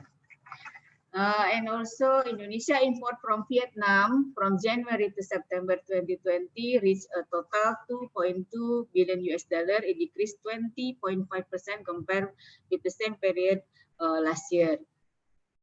So Indonesia's main export commodities to Vietnam in January to September period are dominated by the vehicle and parts, coal, vegetable fats and oil or CPO, electrical machinery and equipment, and also steel products, which is contribute more than 50% of export from Indonesia to Vietnam. And others, this is the 20s with the two-digit HS code. So we can see that the description of the goods that we are export to Vietnam. And then meanwhile, the Indonesia import from Vietnam is dominated by electrical equipment, steel products, footwear, and machine. These products themselves reach as much as 57.5% of the total import of Indonesia from Vietnam. So let me speak about the policy direction, Indonesian trade policies. So in the pandemic era that has changed in the global and national economies, we have been forced to think more creative and examine carefully new business pattern, and that can be affect our efforts in maintaining our economy stability. So the Ministry of Trade has been carrying out several set policies for export and import as an effort to maintain the trade performance. So in terms of export, we have been trying to encourage and increase the export of certain exported products by providing more incentives for exporters, among others, in the form of incentive for the especially for industrial upstream products such as cocoa or CPO. And then simplify the issuance process of certificate of origin, also COO, through the implementation of electronic signature called affix signature and stamp, ESNS. And also provide electronic export licensing services that is also toward a single submission mechanism for export documentation through the Indonesia National Single Window. And also increase access for trade finance for SMEs, which are they are export oriented. And also this is a new new idea that support the counter trade or the search or support the counter trade mechanism. So this is not using the currency, but more to the exchange of the goods. So in terms of imports, we have implemented efforts as follow: provide more support in terms of import of raw materials or supporting materials for the production of export product, and also for investment purposes. And then provide support for export-oriented industries in the region, such as special economic zones, bonded zones, KITE, this is Indonesian term, import incentive for the export destination holders industry. And then also simplify import licensing procedures and provide electronic system that is integrated with other ministries, agencies via Indonesia National Single Window. As mentioned before by Dr. Rizal, there is a we have the omnibus law for job creating. So we are now doing a preparing for the simplified regulation that for making everything simply and also can be accessible. Next. Perhaps you can see that the slide, these are the trade instrument. Ministry of Trade provide to exporters and importers for them to be able to do the export and import activities in compliance to the regulation. Of which we can see the next two slides in brief. For export, we have instruments such as registered exporters, export license, and also the verification. This is the trade instrument that we are now use in terms of export and also import. For the registered exporters in export and also in import. And then export license for export, and then import license is for import. And then also there is a verification. Verification is inspection carried out by a surveyor before the goods is being loaded. So to make sure that the good is good in good standard, good quality, in numbers and etc. They have to inspect by the surveyor, appointed surveyor. I mean, and then next. So this is just for information. We have the goods is divided into three: free to export, regulated or have some limitation, and then prohibited. So the free to export is all kind of goods other than those subject to regulated or prohibition for export. So this is the existing regulation, but perhaps in the coming in the future, perhaps can be simplify the regulation. Next. So, and this is for the import commodity group. Same thing. The classification is free to import, regulated, or have to regulate by Ministry of Trade, and also prohibited. So free to import is all those kind of goods other than subject to regulated and prohibited. The regulated, of course, this is existing regulation. We are trying now to simplify the regulation as well. Perhaps this is just a few or brief information to all of you.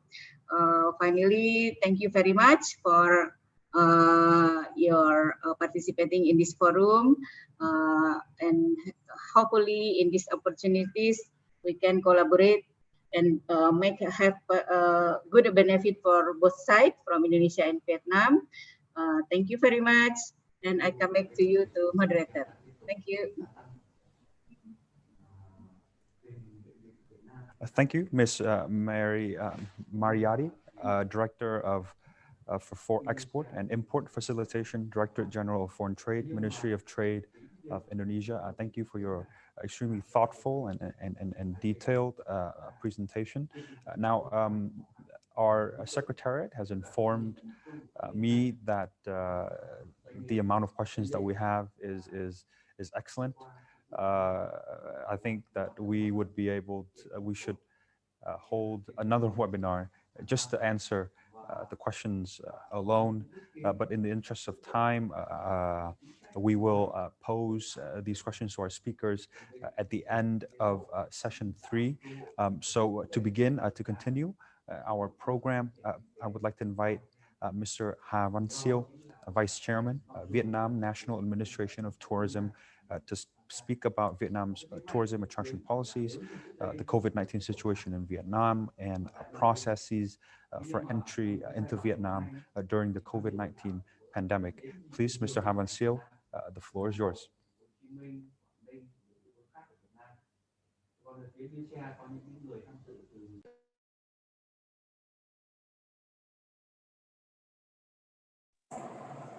Good morning. Can you hear my voice? It's okay.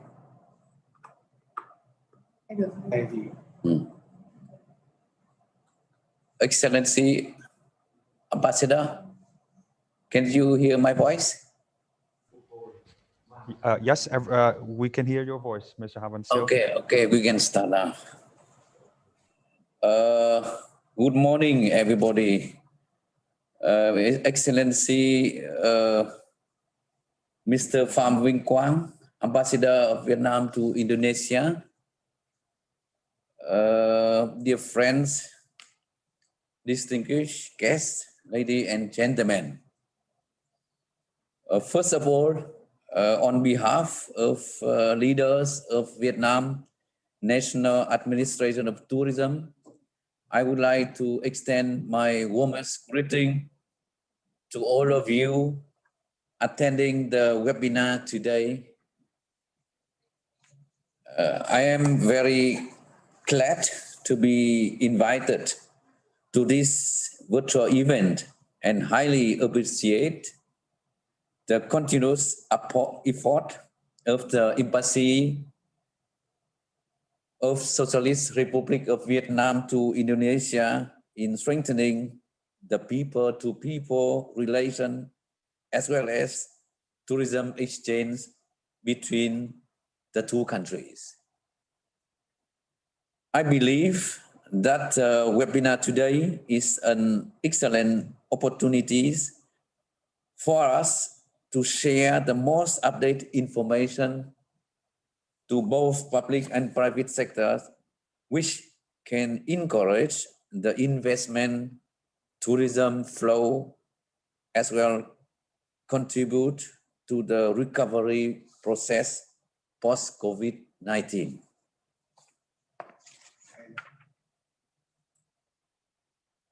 Ladies and gentlemen, as you know, in recent years, tourism sector in Vietnam has received great concern from government, especially after the resolution on developing tourism as a key economic sector.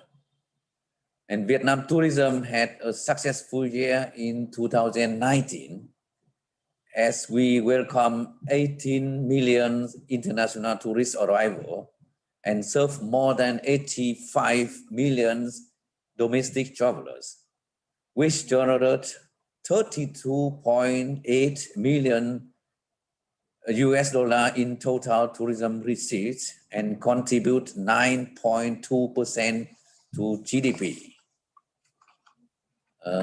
Next slide.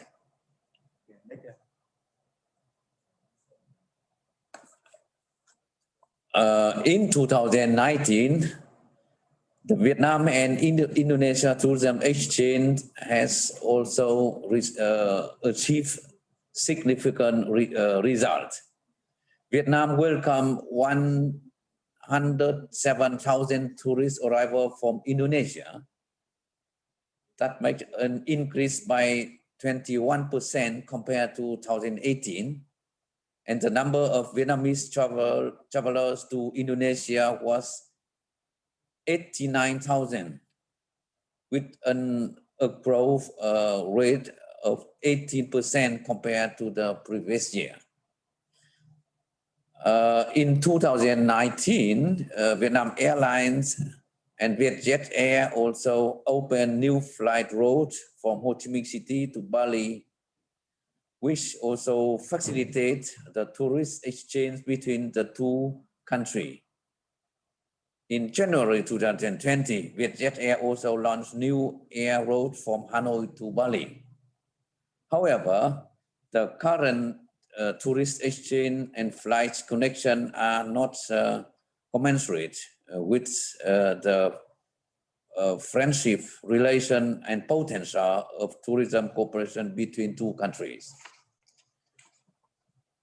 In 2019, we very much expect that in 2020, there are a boom in tourism exchange between Vietnam and Indonesia. But in 2020, with COVID, our expectation is not coming true. And in the impact of COVID-19 in tourism sector is very heavy. Tourism is one of the most vulnerable sector due to COVID-19. We witness all aspects of tourism have faced the challenges, including travel agencies, accommodation sector, tourism laborer, and so on. From end of March, Vietnam has suspended the entry of all foreigners. Therefore, international arrivals in the first 10 months of 2020 is the one recorded in March, which was nearly 3.7 million, decreased by 75% compared to the same period of 2019. The domestic tourism has also been reopened since the end of May and was busy in summer months. So the decline of domestic statistic was less dramatic than international one. There were 42.5 million domestic tourists from January to October, a decrease by 41%. The total tourism revenue reached about 11 million US dollars, a decline of 56% compared to the same period of last year. We forecasted that the tourism sector may lose 23 billion US dollars this year.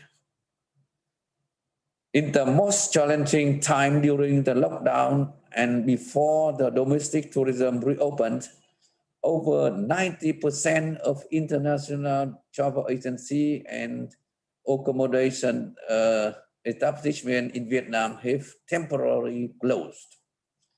In the first 10 months of 2020, the average room occupancy rate was about from 10 to 15% only, which sharply dropped from the average statistic to 52% in 2019.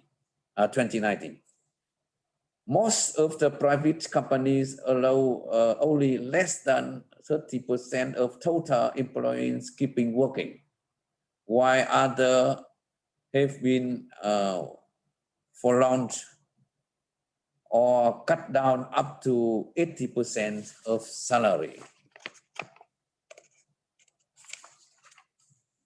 Ladies and gentlemen, Vietnam government have made many efforts to respond to the COVID-19. Since the outbreak of COVID-19 pandemic to date, the government of Vietnam has implemented comprehensive urgent measures to support tourism business and laborers, focusing on 3 support packages. The first is the monetary package, including loans, credits for business. The second is the fiscal package, including tax reduction, extension of tax payment, etc. The third package is the social security support package, including financial support for employees who have lost their jobs and suspended due to COVID-19, and others policy including such as 50% discount of take-off or landing fees, as well as flight control service fees for domestic flights, electricity price reduction of for tourist accommodation, and payment postponement for social insurance funds, etc.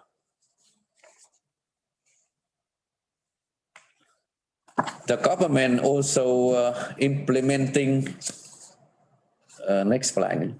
Implementing tourism stimulus program for domestic tourism. Together with the government support, Vietnam tourism is proactive in cooperating with the business sector and local tourism authority to implement recovery campaign, some of which are first, launch the domestic tourism stimulus campaign, namely Vietnamese people travel in Vietnam. Vietnam as a safe and attractive destination campaign.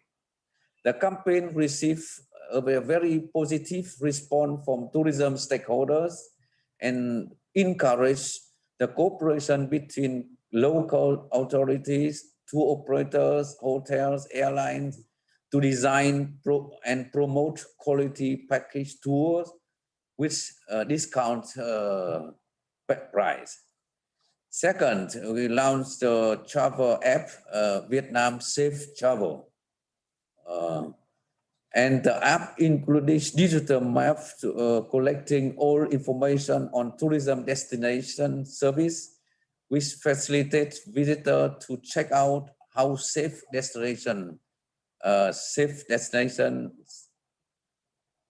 And third, to launch the campaign on video clip contest themed Vietnam Now, and the photo contest themed Explore Vietnam to inspire travelers to discover Vietnam amid pandemic. The photo contest received more than 15,000 photos by artists from all the around the country, while the video clip contest received 60 videos for both Vietnamese and foreign artists. Next slide.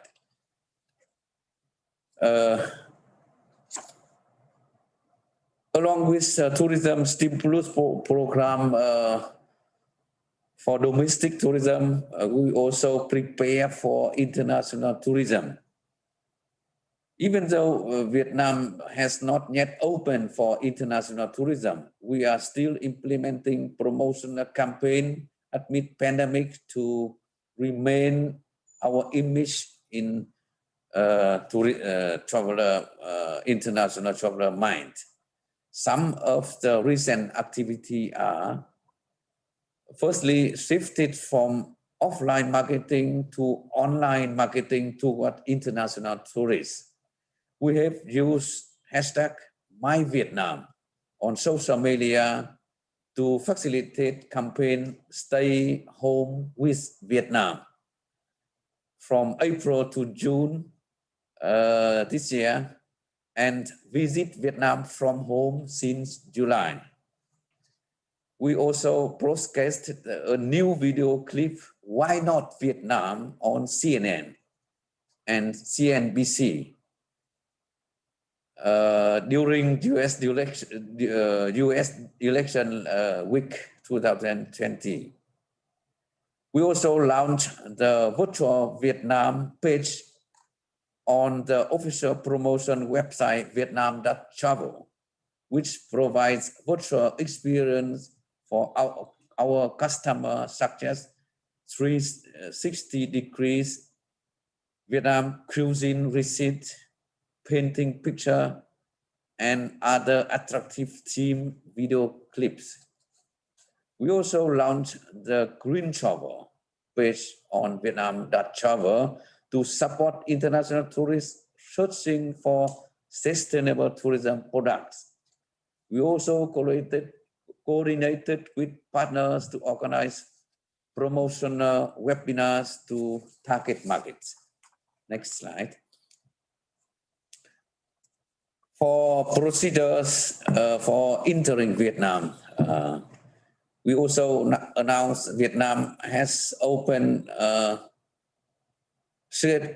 commercial scheduled international flight with several countries since 22nd September 2020.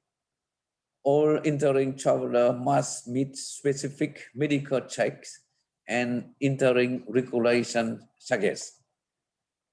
First, show the negative COVID-19 test certificate of 3 to 5 days before departure to Vietnam. Second, have an international health insurance covering COVID-19, and the inviting agency for our organization commits to pay treatment fees in case of COVID-19. Third, agree to sample and test COVID-19 upon arrival using PCR and undergo testing COVID-19 2 times during 15 days in Vietnam. And fourth, have accommodation booking with designated hotel which are allowed to receive outside traveler before departure. And fifth, have a long-term working permit in Vietnam or invitation of Vietnam receiving organization. Sixth, enter 1 day before the scheduled working time to implement relevant medical supervision regulation. And last one, install and use Blue Zone apps when stay in Vietnam and strictly follow scheduled working program in Vietnam. Those are procedure and condition for foreigner to enter Vietnam during COVID-19. Next slide. For tourism recovery and outlook, the domestic tourism sector has gradually recovered. That contribute to the general recovery of the national economy. Taking into account the complicated situation of COVID-19 in the world, Vietnam tourism is still strictly managing the safety of tourism operation and request all tourism service provider as well as tourists to pursue the guidelines to prevent and control COVID-19, which has issued in May this year. In the coming time, VNAT will continue to implement domestic stimulus program while enhancing the application of digital technology in promotion Vietnam as safe and attractive destination. We are planning the preparation to the reopening international tourism at the appropriate time, step by step, and on a safety basis. Moreover, VNAT will research and amend the practice for tourism development based on the outlook of the tourism sector and the impact of COVID-19. We aim to rebuild the tourist trust and confidence to travel again while study new tourist trends to better design tourism product post-COVID-19. Ladies and gentlemen, we hope that the webinar bring about fruitful information for all tourism stakeholder attending this webinar. We are looking forward to receiving your kind concern and support in the upcoming period of tourism recovery.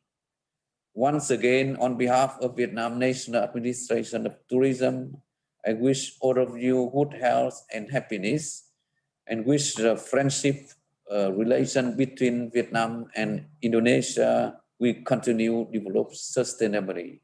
Thank you very much. Thank you.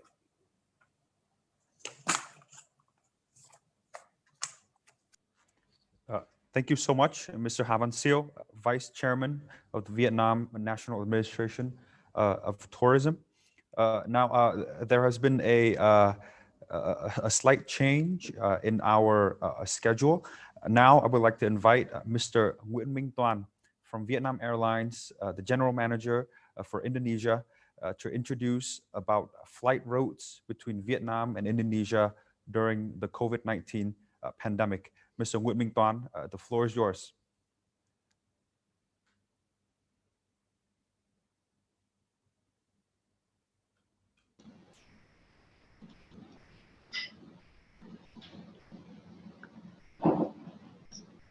Selamat pagi.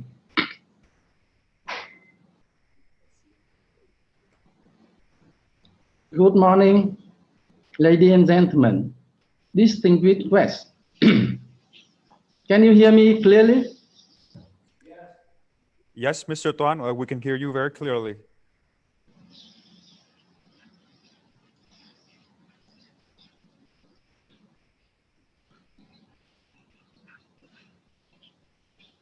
Mr. Toan, you may begin your presentation. We can hear you.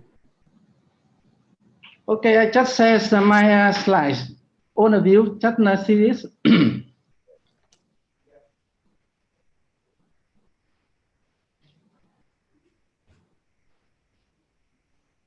All of you can see my presentation slides. Yes, we can see it, Mr. Toan. Okay, thank you very much. Thank you, Ambassador, and all distinguished guests.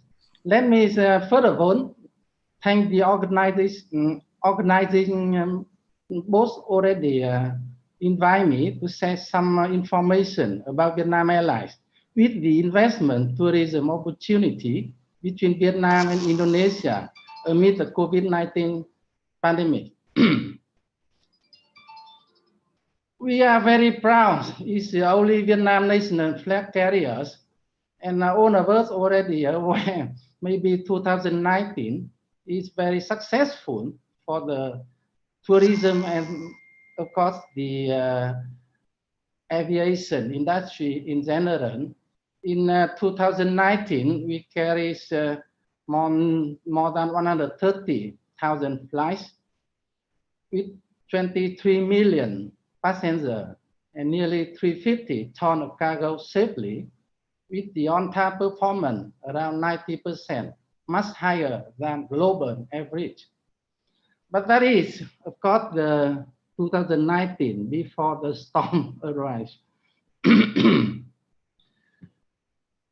We also own very modern wide-body air fleet with the latest Dreamliner 787, 9, and 10, Airbus A330, A350, and Airbus Neo 321, with very young fleet of nearly 6 years old.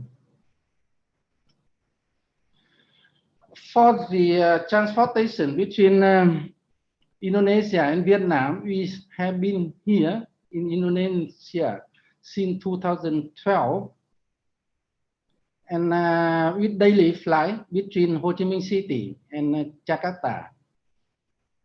And we also very glad that by the same time last year, we are honored to open the direct flight also between Denpasar, Bali, and Ho Chi Minh City with 5 flights a week.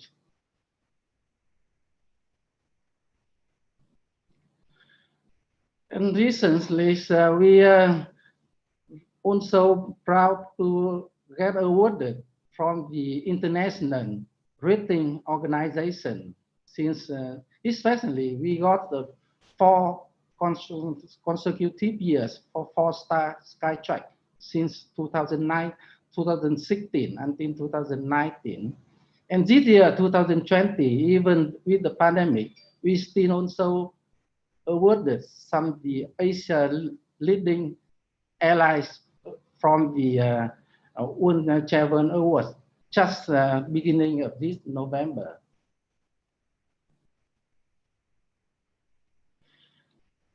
So now, the 100 years pandemic COVID-19 arise. As national flag carriers, we have to do dual targets. That is first to fulfill the role of national flag carriers, as well we have to survive during the pandemic.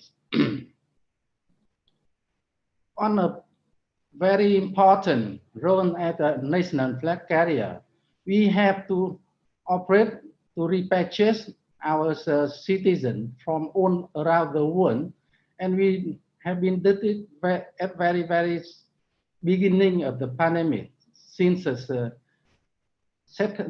February the 9th from Wuhan, the center of epidemics. Everybody then very scared that, but now we have sent our flight there to carry the Vietnamese citizens back home since February. And since then until now, we also operating a lot of repatriate flights from more than 30 countries to repatriate Vietnamese citizens back home, including Equatorial Guinea, US, and a lot of countries.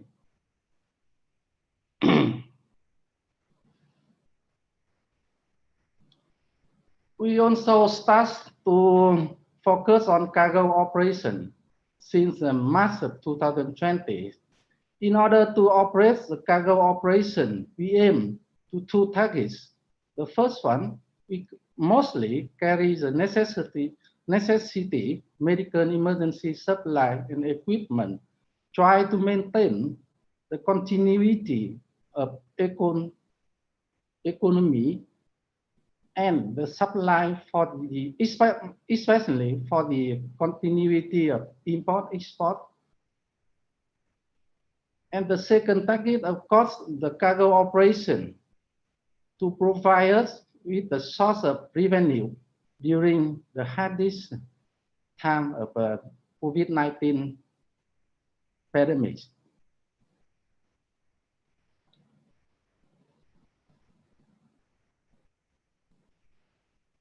And with Dr. Havan Siêu from Vietnam Tourism already introduced to you what the requirement, who can enter to Vietnam right now. We have to accept that we are still in the 100 years of pandemic.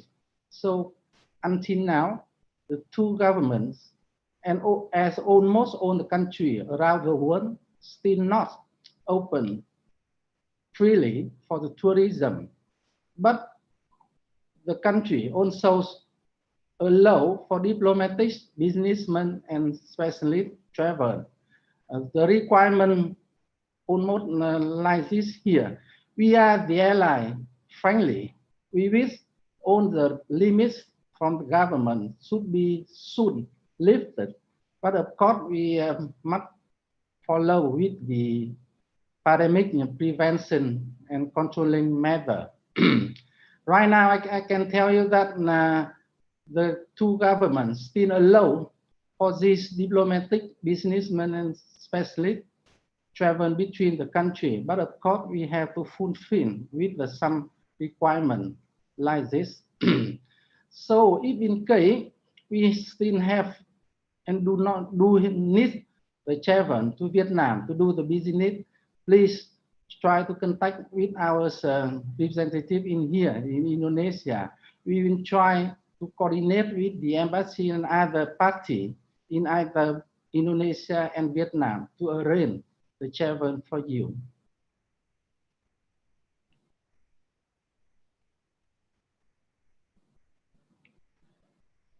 So we join right now, we mentioned something about the opportunity and plan.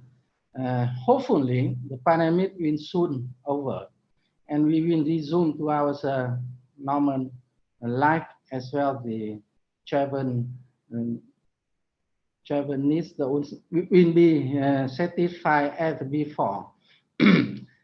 Right now, Vietnam is very safe for the COVID-19. As my Ambassador Phan Vinh Quang just mentioned, we get nearly 80 days no infection within the community. So the government now is looking the opportunity to set up we so-called that the travel corridor between those countries. And of course, at the same time, we have to ensure that the pandemic prevention requirement must be met.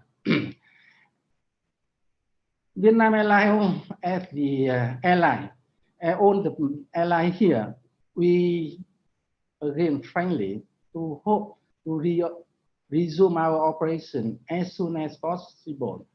And understanding that even during the pandemic, we always ready and well prepared for resumption of the travel between Vietnam and Indonesia. And one is approved by our two governments, we can immediately resume to the normal operation. In order to getting that in here, I just like to look forward to receive the continuous support from the authorities of Vietnam, the embassy of Vietnam to Indonesia, as well the competent authority of Indonesia in establishing some kind of treaty between two countries so that our travel people can travel between two countries more easily. And by this time, we also try to give you some plan that we wish to have that by this year, 2020, but again, due to the COVID-19, it may be delayed sometime, maybe next year.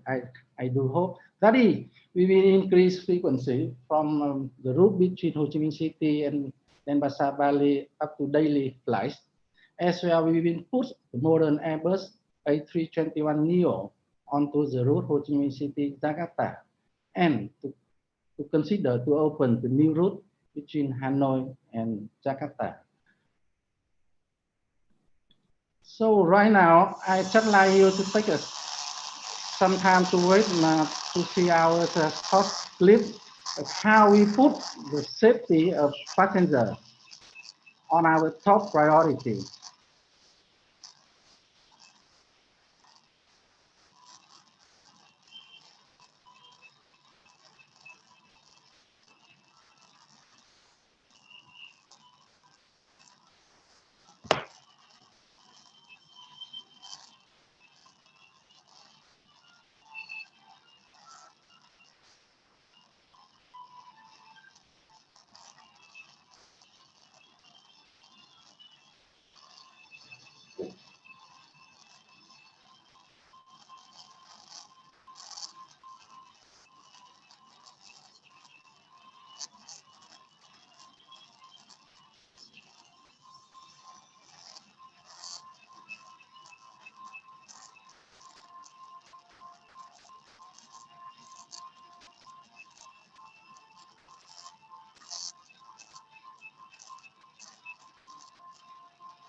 So our team still here, well prepared, and waiting for the new opportunity to resume our operation.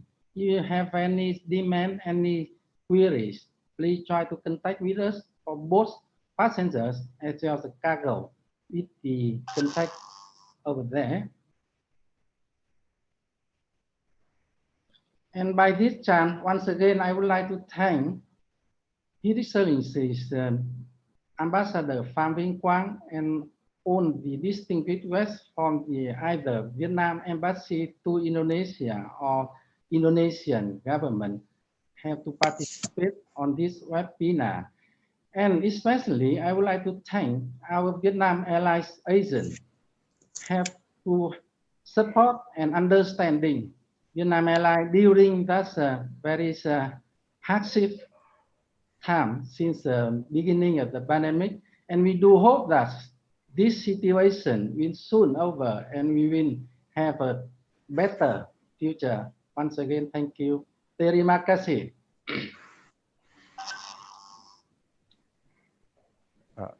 Thank you, Mr. Nguyen Minh Tuan, General Manager for Indonesia from Vietnam Airlines, for your very informative and lively presentation. Now, I would like to invite Mr. Jay Lingeswara, the Director for Commercial, for Strategy, Planning, and International from Vietjet Air, to present about also flight routes between Vietnam and Indonesia during the COVID-19 pandemic. Mr. Lingeswara, the floor is yours. Thank you, MC. A very good morning to High Excellency Pham Vinh Quang, our Ambassador of Vietnam to Indonesia. High Excellency Bapak Ibnu Hadi, Ambassador of Indonesia to Vietnam. My fellow members, officials, and everyone. Very good morning. And first of all, I would like to share my sincere appreciation to the Vietnam and Indonesia partnership. A few days back, I attended the friendship of the bilateral of 65 years between Vietnam and Indonesia. That shows how far we came together between Vietnam and Indonesia, how much the bilateral, the socio-economics, the tourism between both countries have developed over the past 65 years. And that shows how important the relationship and how we could actually take this forward, especially during this challenging time of COVID-19. My name is Jay. I'm the Director of Commercial.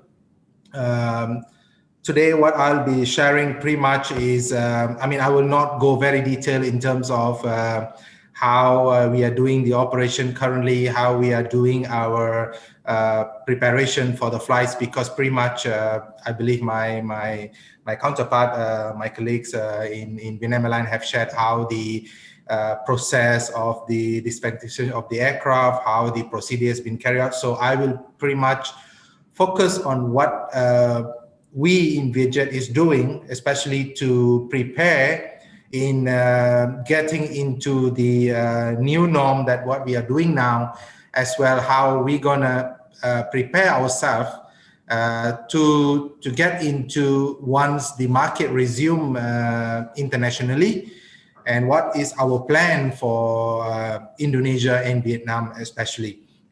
So first of all, for Vietjet, prior to COVID, we've been operating Saigon to Bali. We are the first airline to launch this route, and it was a very successful route, I would say, one of the best performance.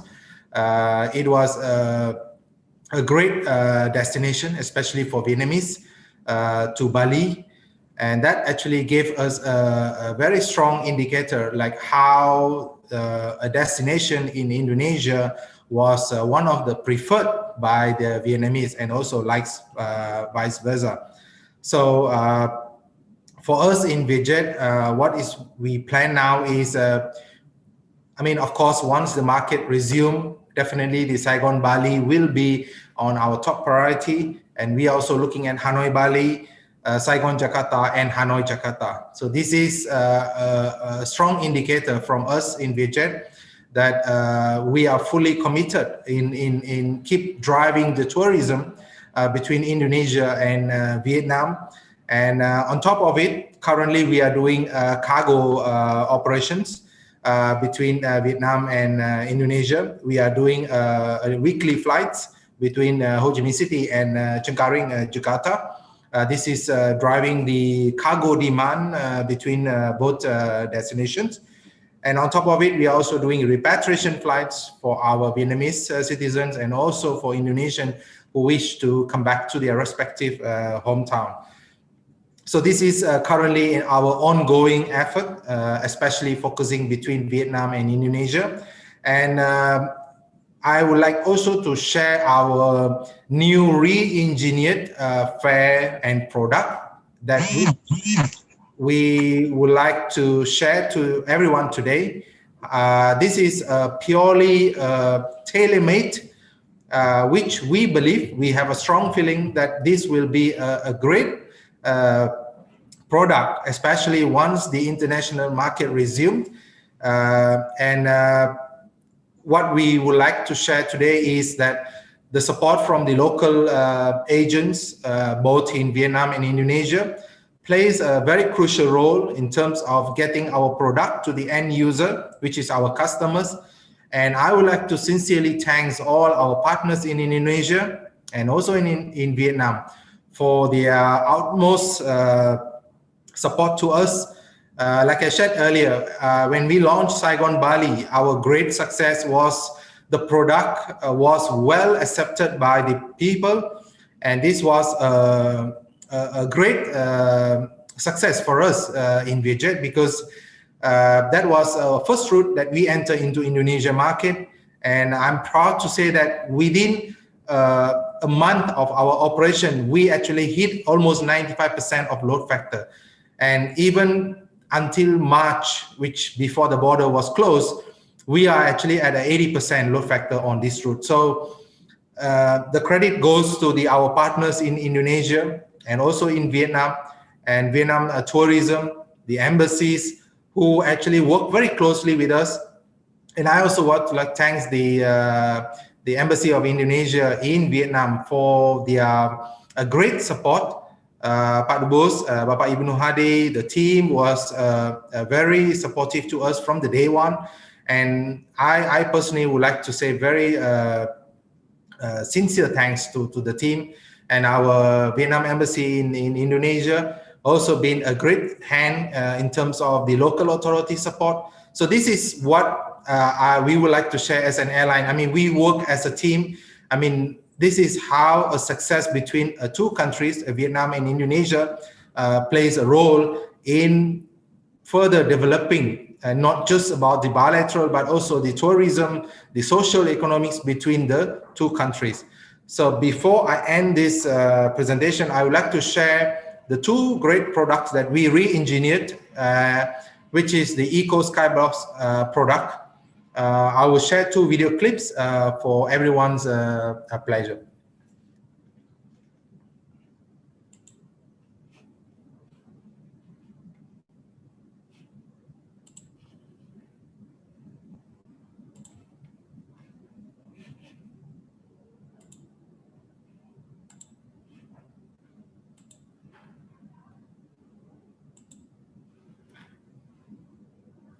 Bao gồm 7 kg hành lý xách tay, hành khách đóng phí và chênh lệch giá vé nếu đổi tên, hành trình và nâng hạng vé. Mua thêm hành lý ký gửi, suất ăn, chỗ ngồi và hơn thế nữa. Siêu tiết kiệm, bạn chỉ trả theo nhu cầu của mình. Và đặc biệt, săn vé chỉ từ 0 đồng vào giờ vàng khuyến mãi mỗi ngày.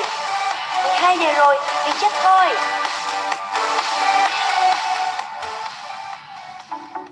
Tiếp theo là sự tiên phong của hàng không thế hệ mới, nghiên cứu hành vi tiêu dùng kỹ lưỡng, Vietjet sáng tạo gói giải pháp tiết kiệm thời gian và chi phí cho hành khách. Lần đầu tiên nổi bật trên thị trường, ra mắt hạng vé Deluxe gói trọn tiện ích bao gồm 20 kg hành lý ký gửi, ưu tiên làm thủ tục chọn chỗ ngồi yêu thích, miễn phí thay đổi chuyến bay, chặng bay, ngày bay, tặng bảo hiểm Deluxe Flight Care, tận hưởng tất cả tiện ích với chi phí chỉ bằng 1/2 so với mua lẻ. Deluxe chắc chắn là sự lựa chọn cho chuyến bay trọn gói thảnh thơi.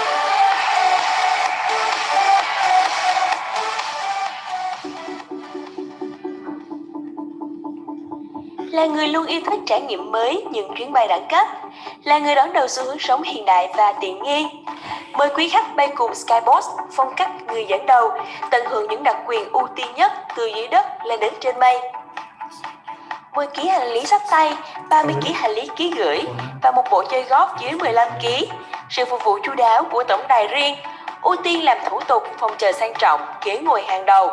Thưởng thức thế giới ẩm thực tươi ngon trên độ cao 10.000 m cùng nhiều ưu tiên và quà tặng bất ngờ. Hành khách Skybox có thể thay đổi hành trình miễn phí, bảo lưu định danh tới 2 năm và gói bảo hiểm đẳng cấp Skybox Flight Care.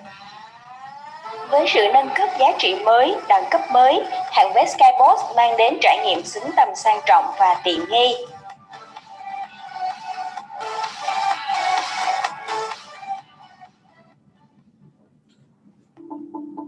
Vietjet đa dạng hạng vé thỏa thích trải nghiệm, Eco tiết kiệm tiêu chuẩn, Deluxe gói trọn tiện ích, Skybox phong cách người dẫn đầu. Đặc biệt, trong thời gian ra mắt các hạng vé mới, Vietjet đang có chương trình khuyến mại lớn nhất từ trước đến nay dành tặng hành khách trải nghiệm. Nhanh tay truy cập vietjetair.com và ứng dụng điện thoại Vietjet Air để không bỏ lỡ cơ hội hấp dẫn này nhé. Hãy cùng Vietjet tận hưởng chuyến bay với tàu bay mới, ghế da êm ái, màn bay rộng khắp, tiếp viên xinh đẹp và thân thiện. 9 món ăn nóng tươi ngon trên chuyến bay, khuyến mãi mỗi ngày giá siêu tiết kiệm chỉ từ 0 đồng. Đa dạng hạng vé, thỏa thích trải nghiệm. Vietjet, bay là thích ngay.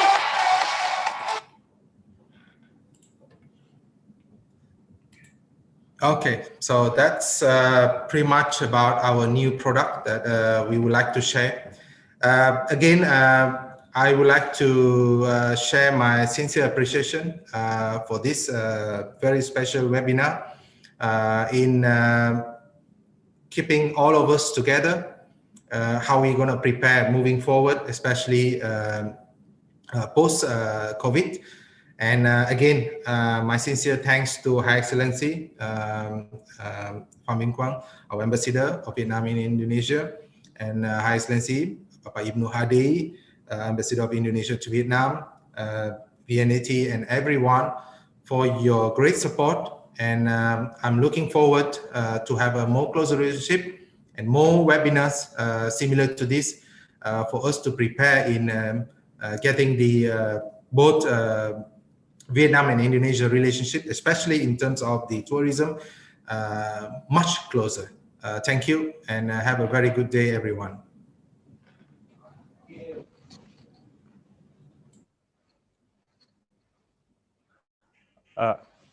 Thank you, Mr. J. Lingeswara, for your presentation. Now, while we wait for some of our speakers to be ready for their presentations, now I would like to go on to the Q&A sessions for session 1, 2, and 3. Now, we've had a lot of questions posed to our speakers, and this shows the amount of interest and the amount of hope for the future of cooperation between Vietnam and Indonesia. Our first question is from Ms. Yashinta from Antara News Agency Indonesia, and this question is posed to the Embassy of Indonesia in Vietnam. Mr. Ferry, are you still with us?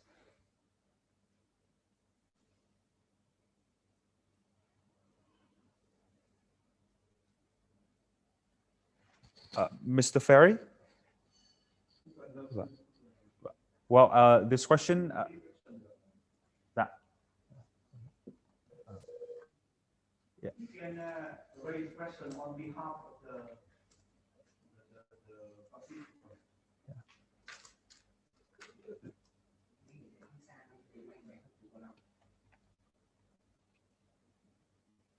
So if the participant cannot join the floor now, so you can raise the question on behalf of the Right. So the question is, are there plans for both countries to arrange travel corridors, particularly to boost the economic cooperation as well as the tourism sector? If yes, how soon such arrangement can be agreed and implemented? This question I think would be posed to our representatives from Vietnam Airlines and Vietjet Air. May I invite Mr. Tuan to provide answers to this question from Antara News. Thank you, Mr. Tuan. Buka.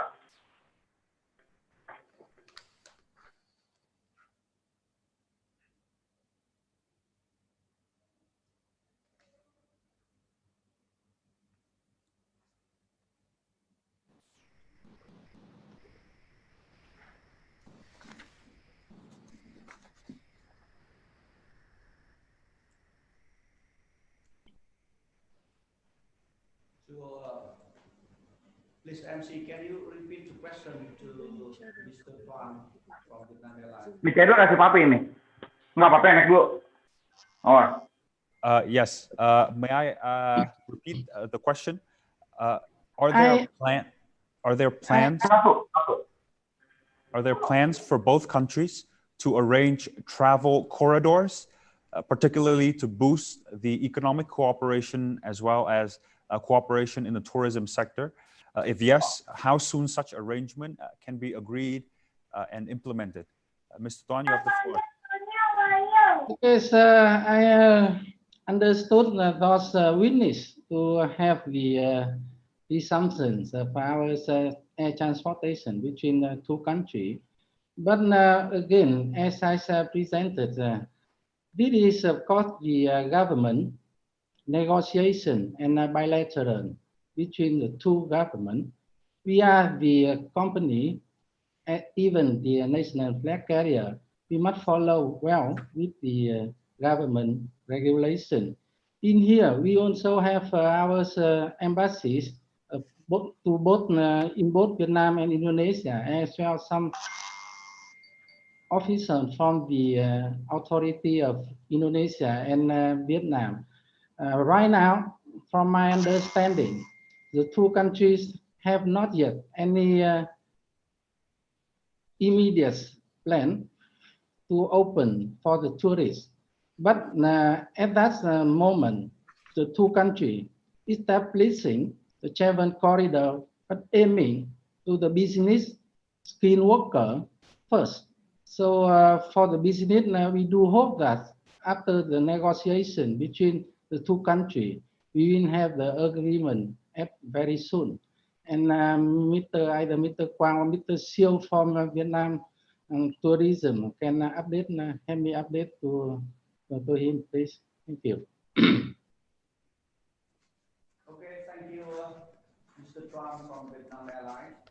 I also want to add into your answer that it is clearly that in order to improve trade, investment in tourism, we need to resume our flight as soon as possible.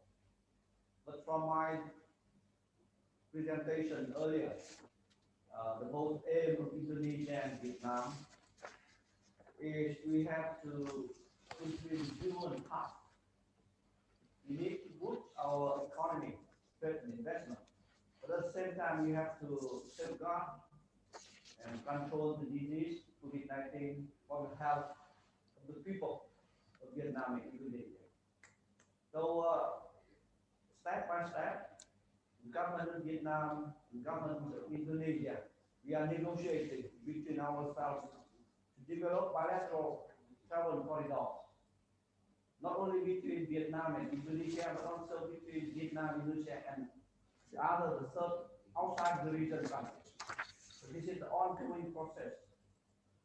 At the same time, as I mentioned earlier, that last week, very good news that the ASEAN countries at the summit level have agreed to soon establish the ASEAN travel corridor arrangement framework. That means now we will establish the common procedures, common standards to all ASEAN countries. And this is the commitment at the highest level, the summit level. So this is quite a good thing for us. Of course, it depends on the tempo that we cope with the COVID-19. But I think that soon ASEAN countries, including Vietnam and Indonesia, will come up and reach with the level and about the travel corridor. Of course, normally first start for the official, for the business sample, and later we can go to the person class. Chúng tôi có 4 câu dành cho ông phó trưởng cục du lịch phía sau. Nhất trí, vâng.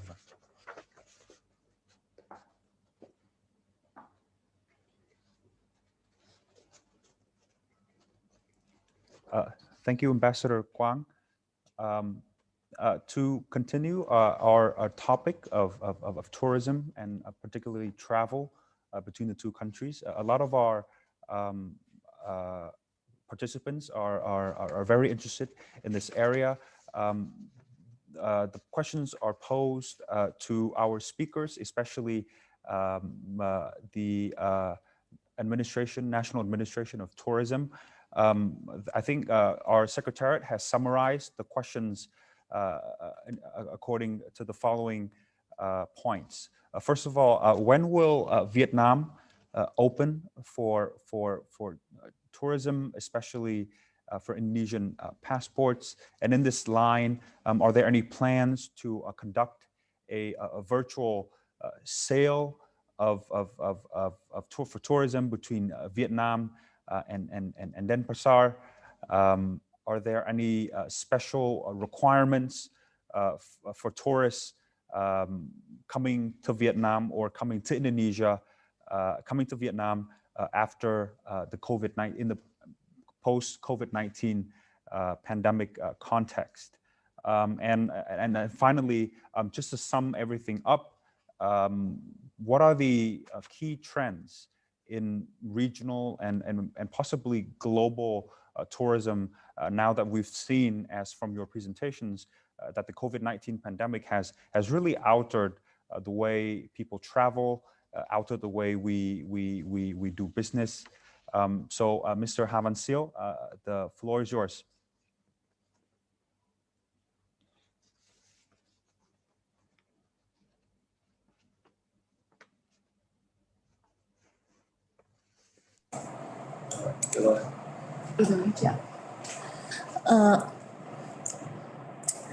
With the permission of Dr. Havansio, the Vice Chairman of Viet, I would like to respond the question from the audience.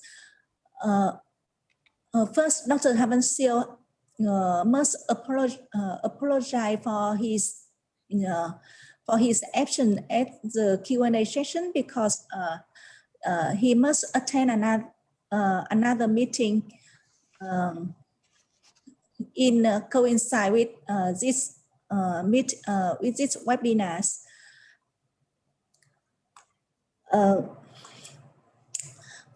So far, the openings of international tourism, in principle, will be decided by the National Steering Committee on COVID-19 by both countries. The decision on this issue will be considered at the appropriate time when the COVID-19 situation of both countries is under the control and prevention. At this moment, the government of Vietnam instruct the Ministry of Culture, Sport and Tourism and Viet to prepare plans on open international tourism, but preparation is underway and under construction.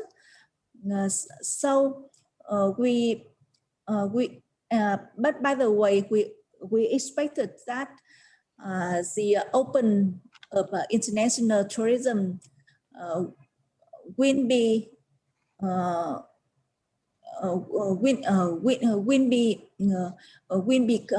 considered seriously by the both government, because the tourism industry is one of the key key economic sector of both countries. For the requirements requirement for traveler.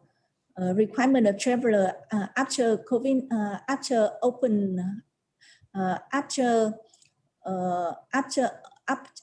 opening international tourism. At this moment, Ministry of Culture, Sport and Tourism, in coordination with the Ministry of Health of Vietnam, are discussing on this requirement. Whenever the requirement is ready and the requirement is approved by our government, we are happy to exchange this information, and we are happy to share the information with tourism stakeholder, because we are aware that tourism stakeholder of both country and tourism stakeholder from other source markets of Vietnam, are very interested in knowing this requirement. I think my response can meet more or less the expectation of the audience. Thank you. Thank you so much. I think during your answer, we received a lot of questions. So I think that shows the audience's extremely high interest in the content that you're covering. So can I offer a few follow-up questions? The first to the National Administration of Tourism. The first is, how does Vietnam plan, the government of Vietnam, plan to promote tourism into Vietnam after COVID-19? And is there an expected date when the country would be open again for tourists? What are the factors that would affect, what are the key factors that would affect this decision? Thank you. It is very difficult to say exactly when the government Vietnam is planned to open international tourism. The open of international tourism, in principle, is depend on the COVID-19 prevention and controls by Vietnamese government, as well as by other government in the world, because COVID-19 impact on all countries in the region and the world in the whole. And Vietnam cannot open. So far, Vietnam have more than 70 days of no COVID-19 local transmissions inside Vietnam, but Vietnam could not open for international tourism because it depends on our counterpart markets. Any plans to open or to do travel bubble, it depends on the policy of Vietnamese government, as well as the counterpart country. For the promotion for plan on tourism promotion after COVID-19, as mentioned in the presentation by Dr. Havan Siêu, at this moment we transfer from on-site tourism promotion to online tourism promotion. We focus our resource on the e-marketing, and we shift our promotion program from stay with home in Vietnam to the visit Vietnam from home. It means that we try to promote Vietnam online, so the traveler, the consumer at this time can still can enjoy Vietnam via the digital application or via the website, via digital platform, and Vietnam can think of the on-site promotion tourism whenever the COVID-19 is controlled, and we still focus our tourism promotion markets like the ASEAN countries, the European country, the Northeast Asia country, and some targets country in the America and ocean as well.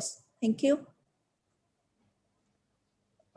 Thank you so much for your resourceful answer. And I think that should wrap our Q&A for the tourism part. Now, I would like to move quickly to questions regarding trade and investment between Vietnam and Indonesia.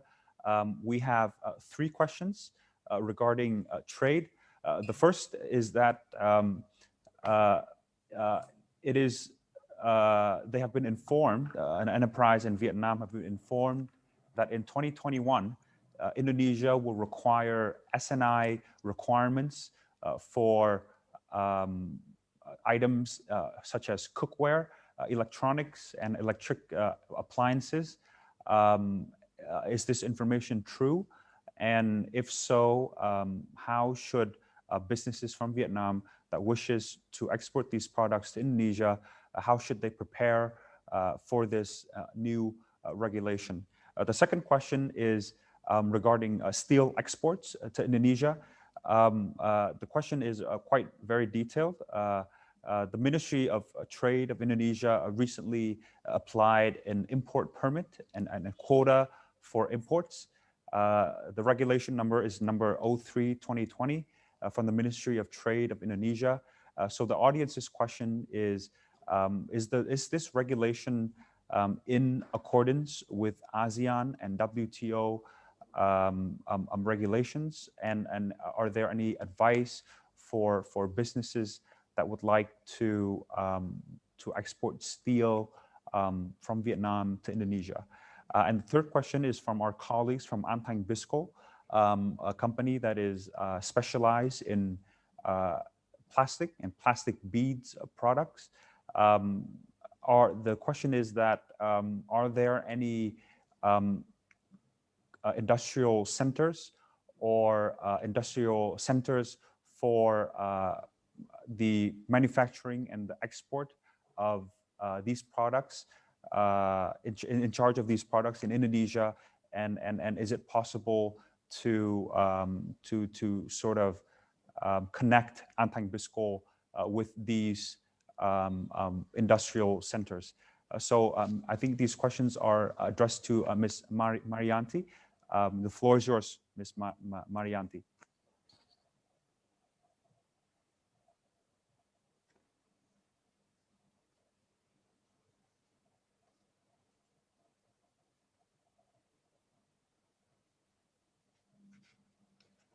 Ms. Marianti, are you with us?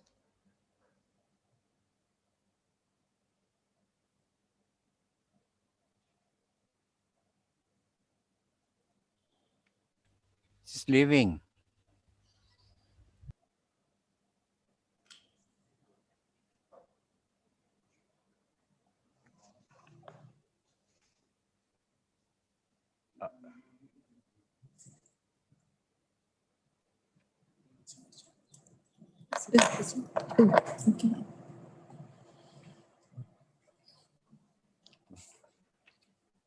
Okay. It appears that Ms. Marianti is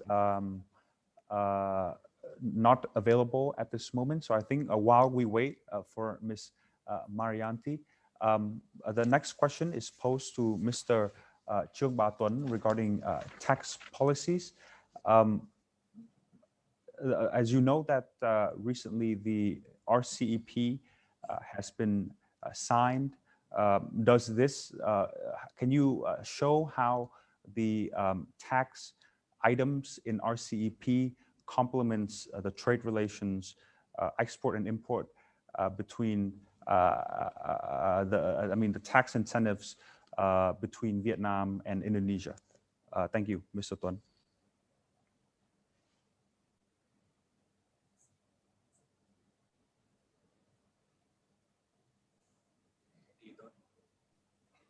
Can you repeat the question, please? I cannot hear it clearly. Yes, may I repeat the question? So as you know that the RCEP has just been signed, does it have any complementary or negative effects on the current tax incentives that you've just mentioned from the government of Vietnam and vis-a-vis Indonesia? Thank you. Yeah, thank you very much for the question. I think that RCEP do not have any impact on our current tax incentive regime, because you know that RCEP is mainly concerning with the cutting of the tariff, the custom duty between among the member. But our tax incentive is currently stipulated in our domestic tax legislation, and it will be valid. I think it will be not any impact on that.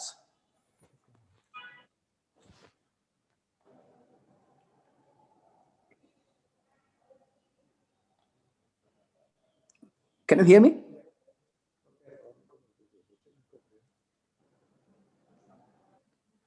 Thank you, Mr. Tuấn, for your answer.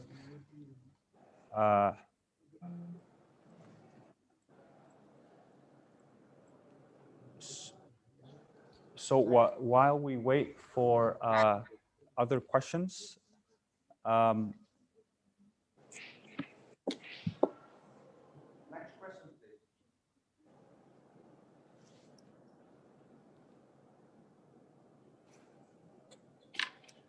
I think that the question was raised.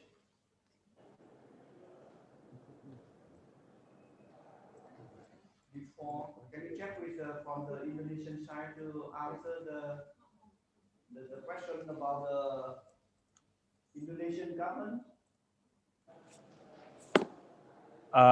Ms. Marianti, are you with us?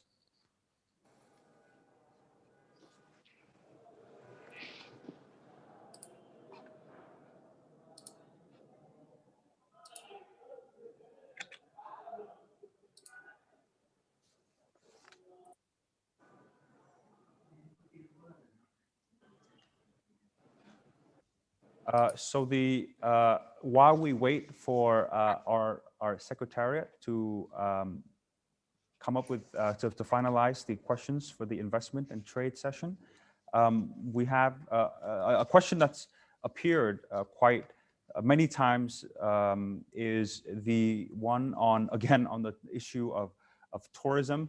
I think we've had 2 or 3 participants that has asked this question. So can I invite Mr. Tuan back to answer a quick question first? When does Vietnam Airlines plan to operate the Jakarta Denpasar flight routes? And are there any restrictions, travel restrictions, or regulations that that possible tourists or businesses should be aware of? Thank you.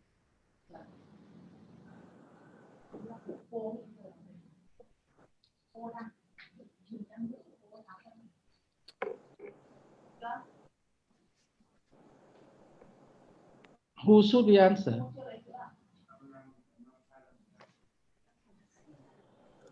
Ms.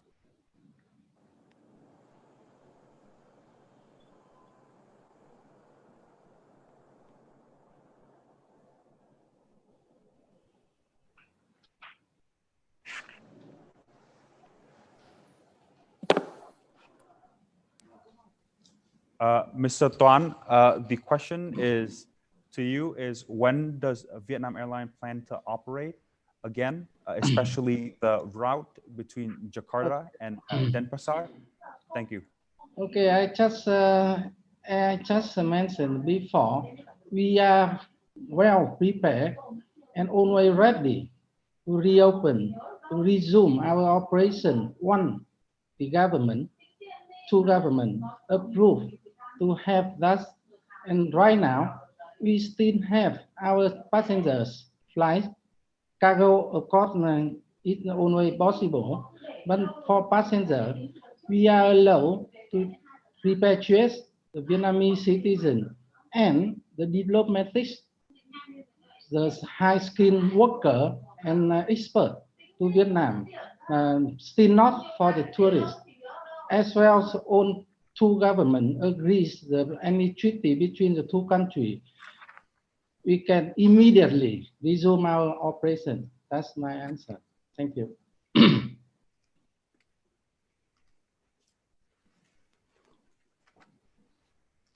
I also see the question from the Denpasar Tourist Promotion Board in Bali, Indonesia. So the question is, what the trend of tourism in Vietnam? And is there any plan to conduct a virtual sales mission between Bali and Vietnam? So the question might be addressed to the Vietnam National Tourist Authority. Can you give the answer, please? So the question is, what's the trend of tourism in Vietnam? And is there any plan to conduct a virtual sales?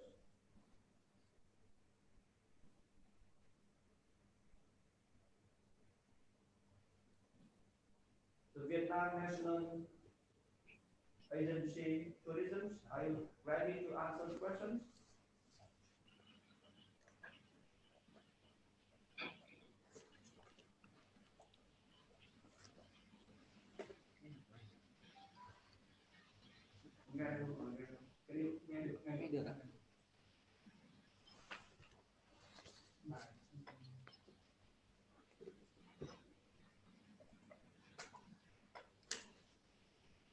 Okay, while waiting for the response from the Vietnamese National Agency of Tourism, there is a question to the Embassy of Indonesia in Vietnam that they wish, their question that when the Embassy of Indonesia in Vietnam can do more exhibition and open more business opportunities for small businesses in Vietnam. So the question addressed to the Embassy of Indonesia in Vietnam.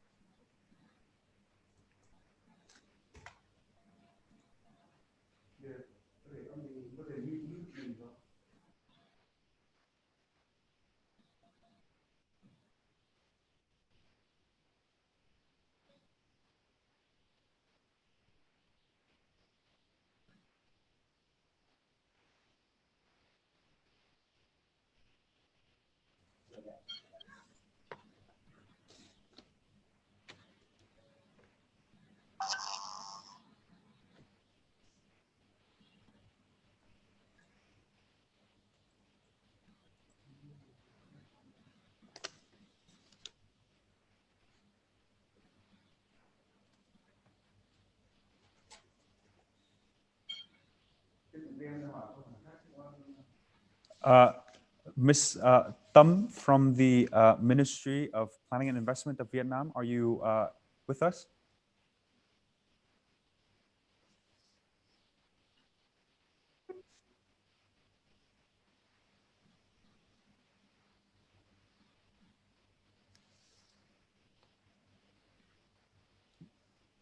Ms. Tâm from the Ministry of Planning and Investment of Vietnam, we have a question that is addressed to you.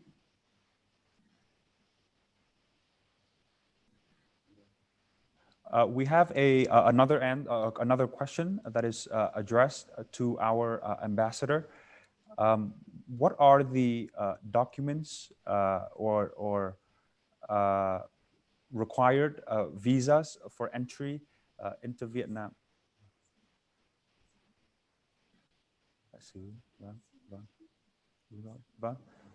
For entry into Vietnam during this COVID-19 context.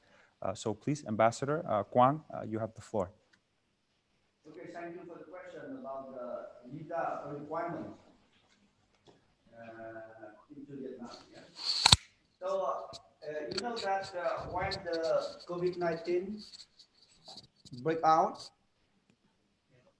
the COVID-19 break out, many governments in the world have banned travel. And until now, Vietnam and Indonesia, we still have the ban on the international travel. But time by time, Vietnam is now in negotiation, and we open the international flight to several countries. For example, to South Korea, to Japan, to Cambodia, to Laos. That means when we have reached the agreement about the safety travel corridor between bilaterally, we will open the international flight for those countries. We also have planned to open flight between Vietnam and Indonesia. At the same time, Indonesian government also have carried out negotiation, and you have opened flight with also with South Korea and also with Singapore. So this is the example for us. So the thing is that it's not only about the visa, but during the COVID-19 times, you have to follow the safety procedures. And at current moment, every country, for example, Indonesia have its own requirement for the safety travel. Vietnam, we also have our requirement for safety travel during the COVID-19 pandemic.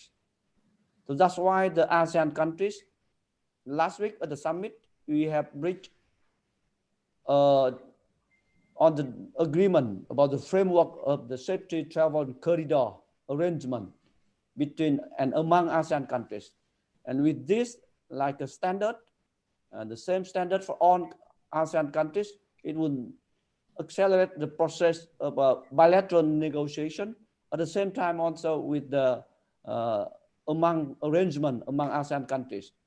So, of course, as I told before, that it takes time for the government to look at on the pace of the pandemic spread. When we are ready to cope with that, we can open more international flight among ourselves. So this is my answer again to your question.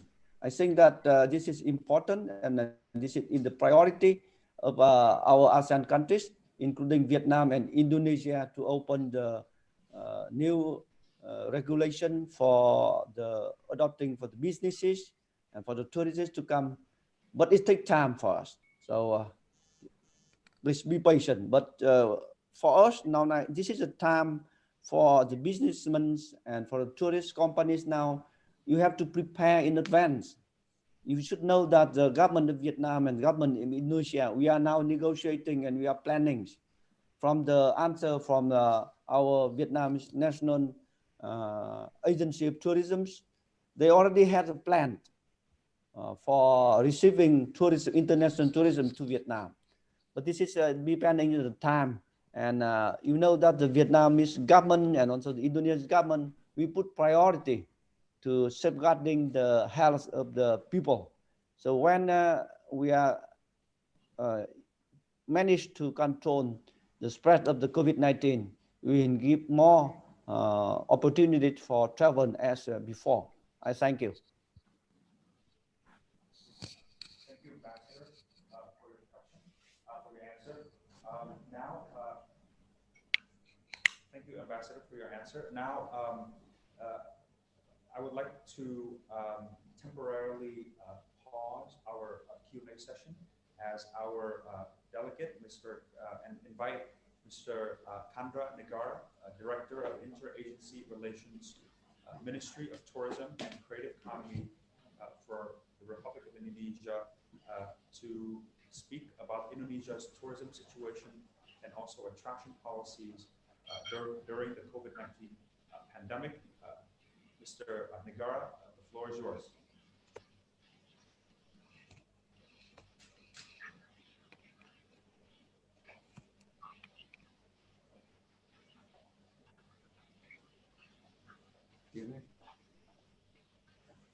Mr. Negara, we are not currently receiving any voice from you. Have you turned your microphone on? I'm so sorry. I forget to unmute myself. Mr. Negara, are you with us? Yes. Can you hear me now? Hello? Hello, can you hear me now? Yes, yes. Okay. Okay, that's good. Thank you very much. I'm sorry, I forgot to unmute myself. Well, can I start now? Yes, we can hear you perfectly. Okay. Thank you. Thank you, Mr. Moderator. His Excellency Pham Vinh Quang, Ambassador of Vietnam to Indonesia.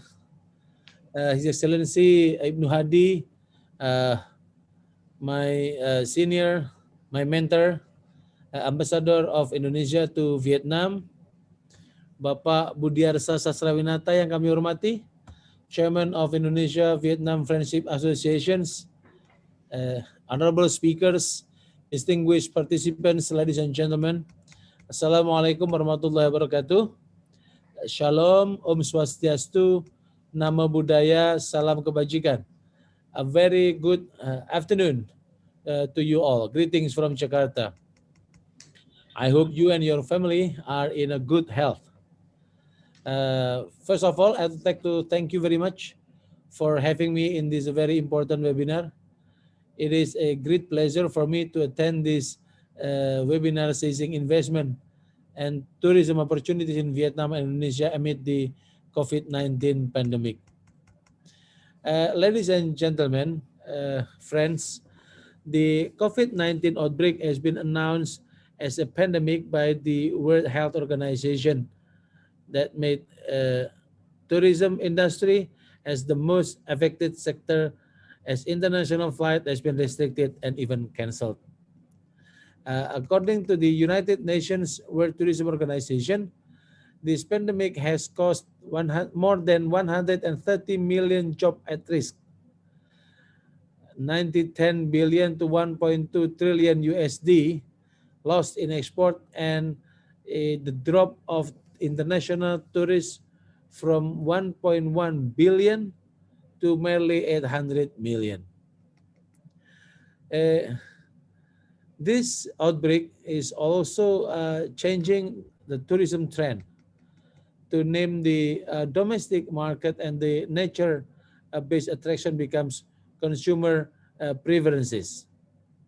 Mid, upper, and youth tourists tend to be more eager to travel due to the belief that young people are more likely that have more resistant and have a mild or asymptomatic infection to COVID-19.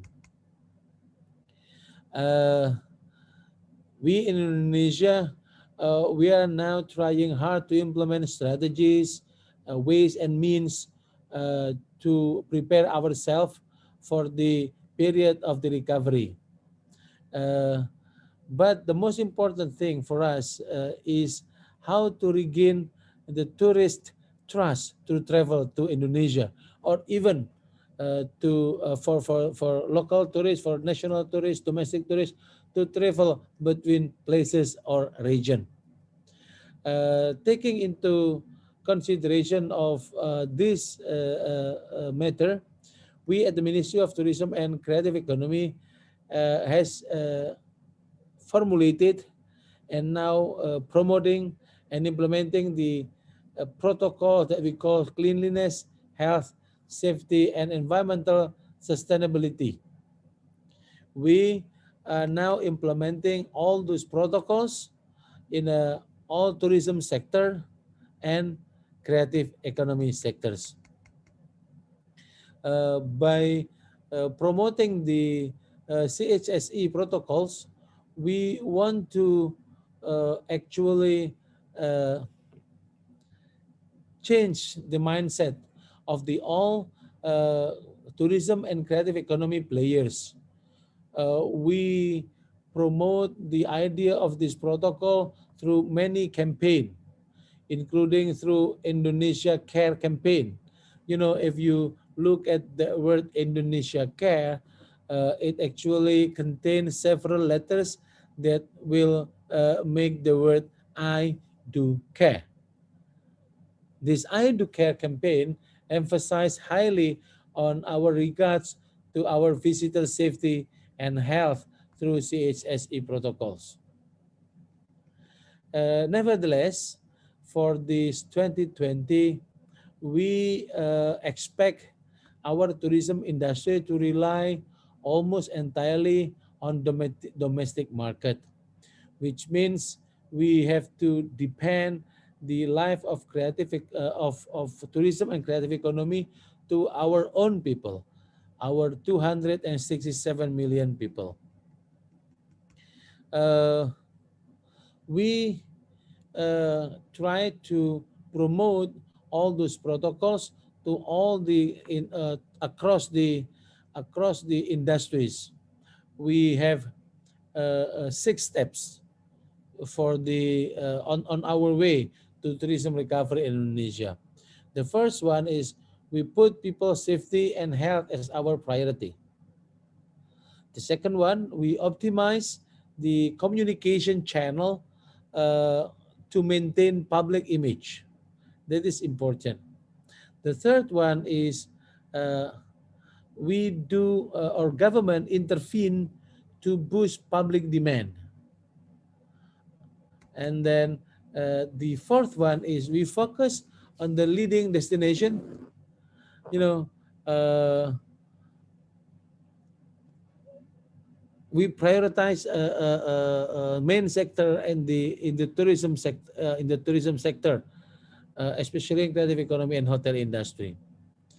To implement all those strategies, we roll out the CHSE handbook. So we publish handbooks that consist of several sectors, including homestays, hotels, MICE, events, restaurants, and creative economy industries, diving, golf. We have all those publication. All of them has been endorsed by the Secretary General of the United Nations World Tourism Organization. Ladies and gentlemen, dear participant friends, we are fully aware that we are now still in a pandemic situation. Nevertheless, we are still trying to promote investment in tourism industry in Indonesia. During the outbreak, what we are doing is we are preparing materials of investment potential opportunities with in accordance with our regional special plan. We then circulate the material to potential investor by participating in investment events both at home and abroad, but mostly, of course, in virtual activities, right? In addition to that, we also offer assistance to potential investors who will invest in the tourism and creative economy sectors. friends, participants, the Ministry of Finance in Indonesia also offers a fiscal incentive as followed. We issued an updated tax allowance policy, 30% of investment value through Government Regulation Number 78 of 2019 in all 10 prioritized tourism destination with certain conditions such as having a high value of investment and export, high number of labor absorptions, the workforce, and the high local content requirements.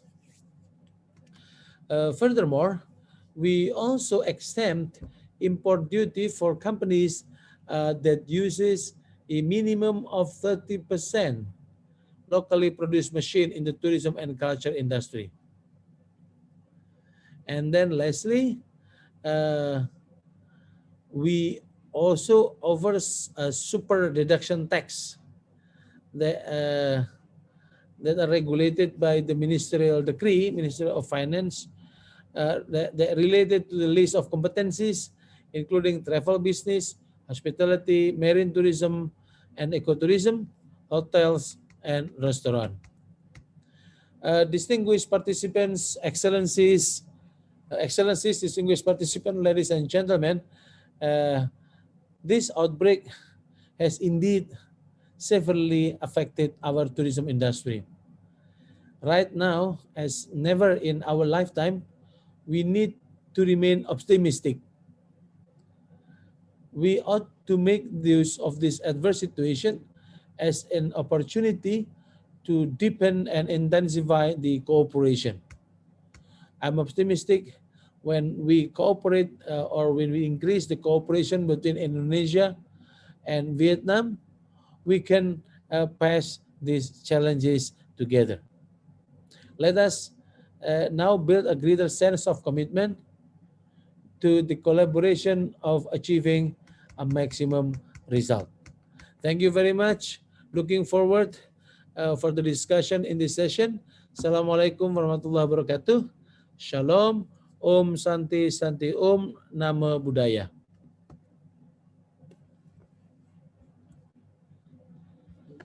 Thank you, Mr. Negara, for your presentation.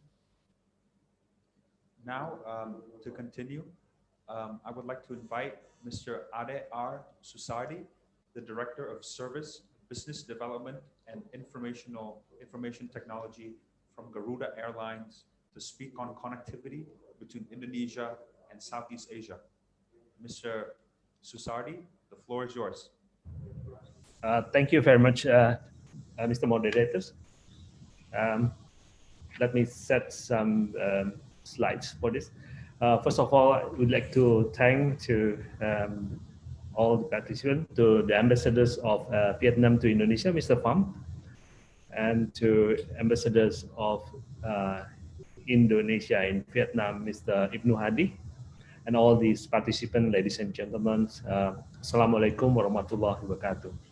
So, first of all, I think we are in the same situation with this pandemic, but we are very positive, and we see a lot of improvement for the last 2 months, actually, for Garuda and for Indonesia. And we believe that the tourism is one of the industry that get the biggest impact of this pandemic, and airline, of course, is also one of industry also that impacted with this. So I start with the situation that we analyze between these two countries, Indonesia and Vietnam.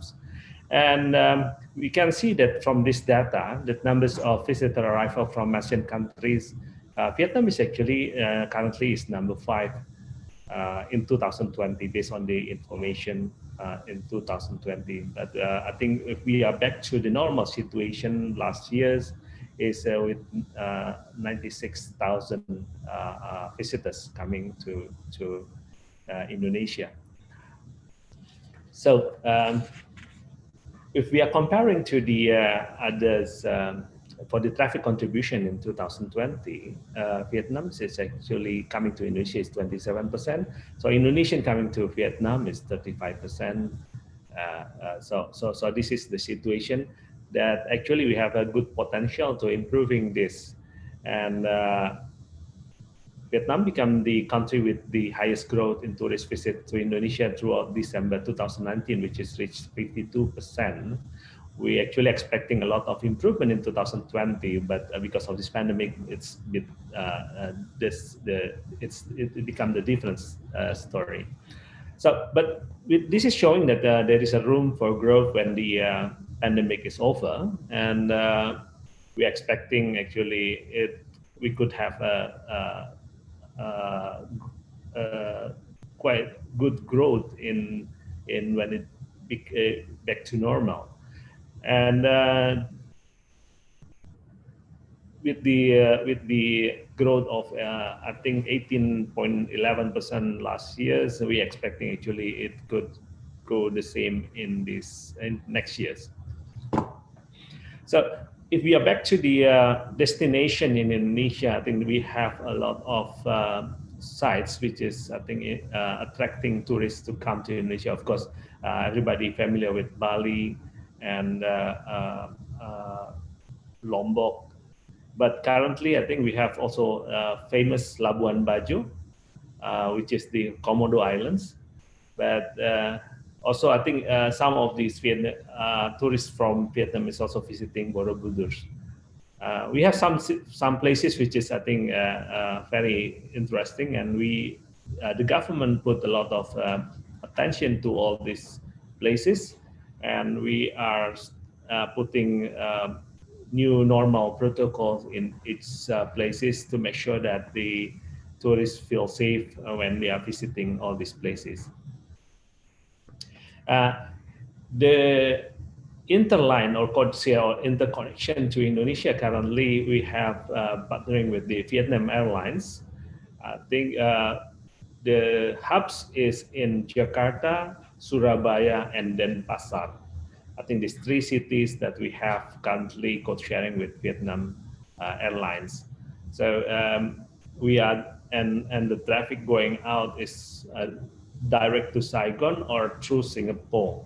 That's what we have. And with the last connection to Denpasar, we expecting actually also from Indonesia that Denpasar will become the hubs that could connecting to like Labuan Bajo, or actually also go to Likupang, Manado,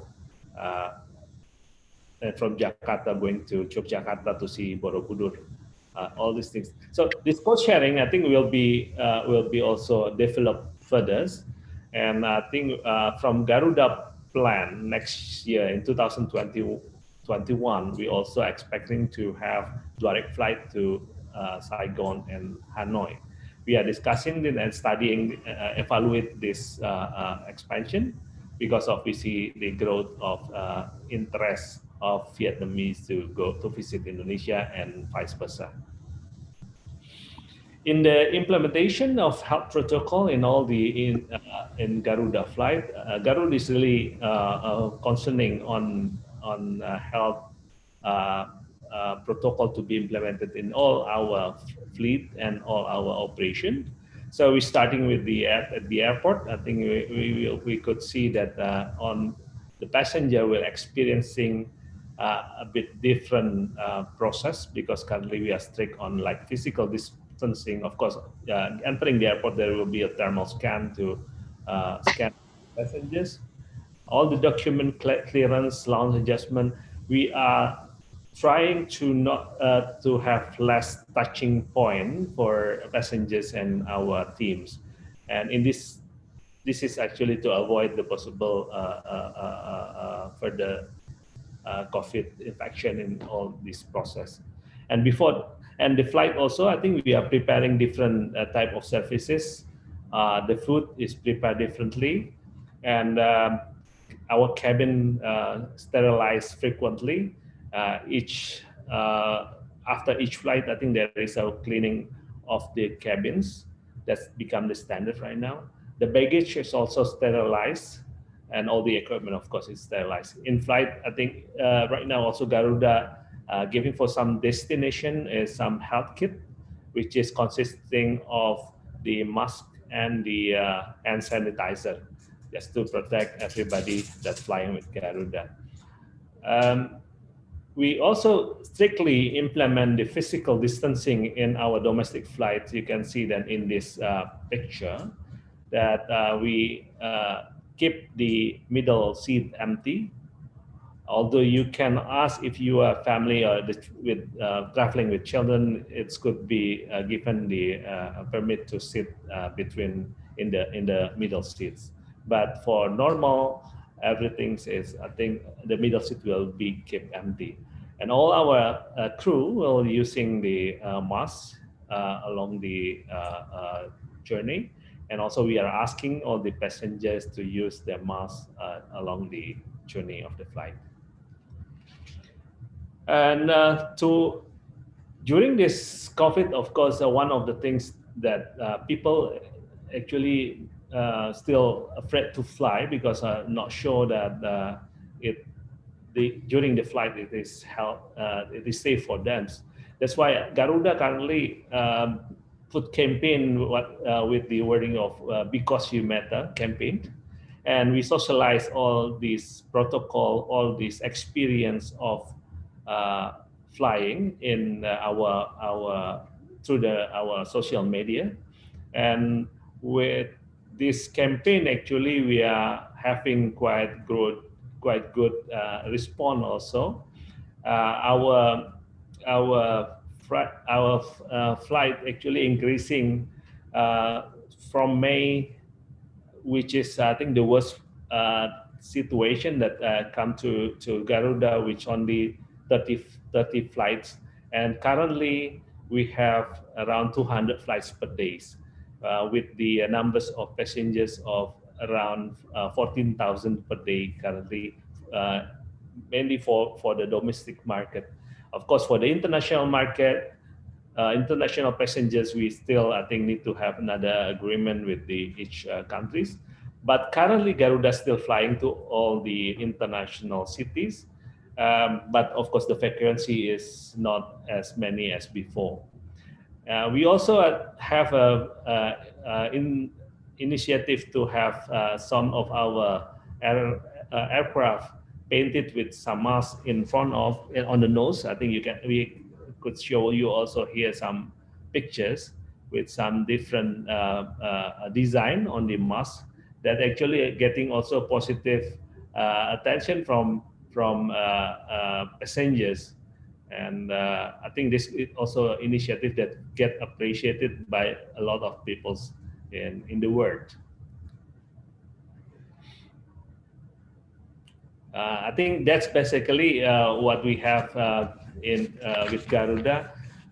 Garuda is supporting all these initiatives on improving or recovering the tourism industries, and we are ready to support the government of Indonesia and Vietnam to have the safe travelers for both countries, and we will make sure that during the flight we will take care of all the passengers according to the health protocol.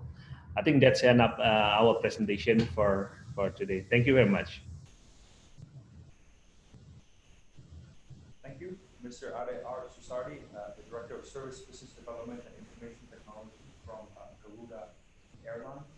Now I would like, due to the numerous number of questions we have, I think that we have to extend our Q&A a little bit. So Ms. Marianti, are you with us? We have a few questions directed to you.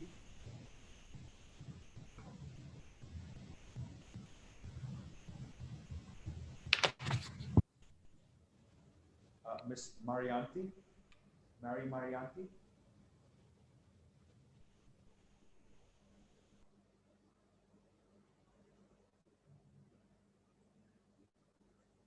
While we wait for Ms. Mary Marianti, may I direct two questions. To the first one, to our to the National Administration of Tourism of Vietnam.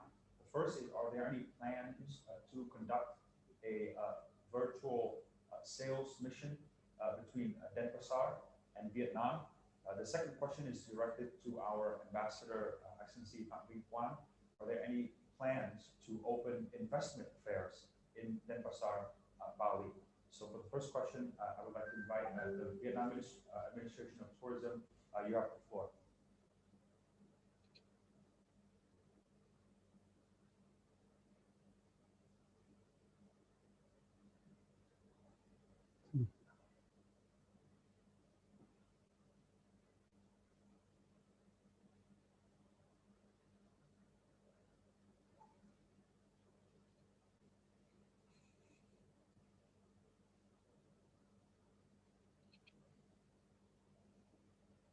While we wait for the Vietnam National Administration of Tourism, may I pass the floor to our ambassador on the question regarding investment fairs in Denpasar, Bali.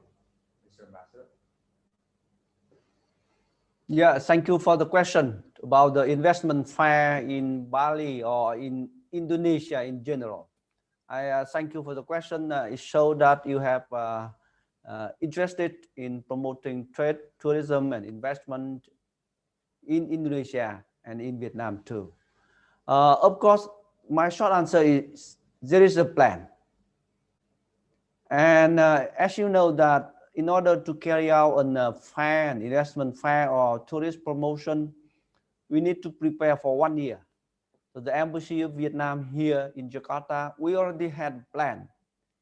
And not only plan, but we have already agreements with the Bali government. I myself had a meeting with the governor of Bali and the mayor of Denpasar to organize a fair on promoting investment and tourism in Indonesia and in Bali particular. But due to the COVID-19, you know that now there is a ban on travel for foreigners to come to Indonesia. So it's impossible now for us to carry out the fair and also about any exhibitions. So that's why we have to wait until we have tried to change our way of conducting businesses. Some, for example, like this, we plan to have this seminar, business seminar now on direct one and physical one. But now we have to move it to organize webinar. The same, we have a plan to organize this, like even the exhibitions, but virtual one in Bali. And also we have conducting discussions with Georgia and with Bandung to organize the same virtual exhibition. You know that during the COVID-19, even we have find some way to conducting and carrying out our businesses. And recently, Indonesian government already opened the trade fair, trade exhibition Indonesia in 2020, also virtual one. We cannot conduct physically, so we have to carry out virtual. And so my answer is, there is a plan. There is an agreement to conduct this fair and investment. But of course, it depends on how we cope with COVID-19 and how the government between our countries have to sign an agreement about the travel corridor and about the green light arrangements. And before that, we can conduct a physical one. But while waiting for that, we can do virtual one, something like our today webinar. I thank you. I understand that the National Administration of Tourism from Vietnam is ready to answer the question. Are you with us?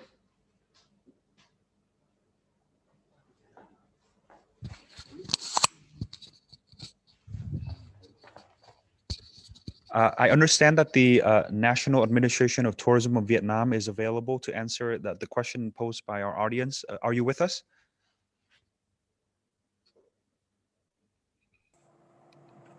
Yes, we are ready, but we cannot hear what you mentioned before. Yes, allow me to repeat the question. The question posed to you is, are there any plans to conduct a virtual sales mission between Denpasar and Vietnam?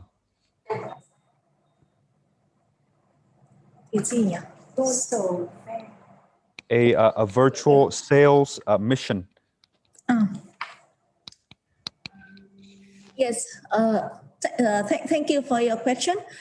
A virtual fair or webinar is very important and is a key tool for VNET now. So far, VNET organized 3 webinars with 3 markets like Japan, South Korea, and Taiwan. And we have a plan to organize further virtual fair or webinar with other key markets of Vietnam, like including the ASEAN country. And whenever our plan is ready, we will continue to contact with our partner,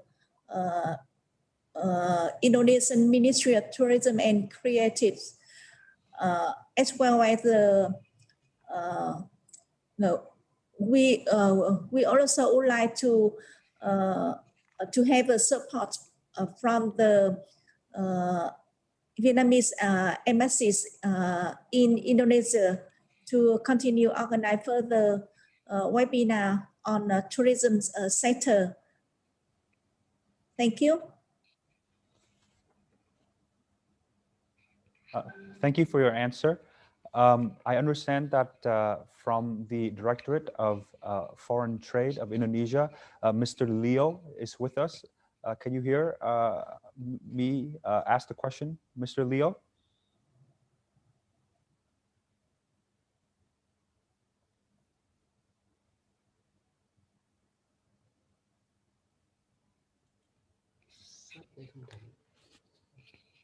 Mr. Leo from the Directorate of Foreign Trade of Indonesia, Ministry of Trade of Indonesia.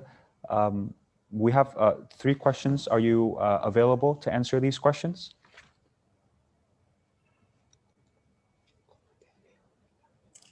It appears that there are a few technical difficulties. I encourage our participants who've asked questions that have yet to be answered by our speakers that we will forward your questions in writing to our speakers and request that our speakers reply to you at a later date. That ends our Q&A session for sessions 1, 2, and 3. Now, I would like to invite His Excellency Mr. Budiarsa Sastrawinata, Chairman of the Indonesia-Vietnam Friendship Association, to deliver the closing remarks. Mr. Budiarsa, the floor is yours. Thank you. Your Excellency, Mr. Pham Binh Quang, Your Excellency Pak Ibnu Hadi, Excellencies, distinguished speakers, delegates, and friends. The COVID-19 pandemic shares some similarities with other crises. In 2020, Indonesia's growth rate has been decelerated due to the COVID-19 pandemic that's severely affecting tourism, trade, and investment. The Indonesian government's self-imposed social distancing and business restrictions that regulating the movement of people and temporarily shutting down businesses have controlled by the pandemic reasonably well. Meanwhile, Vietnam was able to contain the pandemic at relatively low human and economic costs. Foreign investors are attracted by Vietnam's political stability, competitive labor costs, and government incentives. For Indonesia, the 4 sectors potential for investments are manufacture, tourism, fishery, and infrastructure. With the newly introduced omnibus law, the Indonesian government aimed to improve the economic growth next year by foreign investment and state spending. The total trade between Vietnam and Indonesia has heightened tremendously from 2017 to 2019, demonstrating the endeavor of the two governments to expand the bilateral trade. Both Vietnam and Indonesian government have done their absolute best to reach the target of $10 billion in bilateral trade in 2020, but disrupted due to the pandemic. Tourist arrivals from Vietnam to Indonesia in 2019 were recorded at a steady increase, as well as the Indonesian tourist arrival in Vietnam.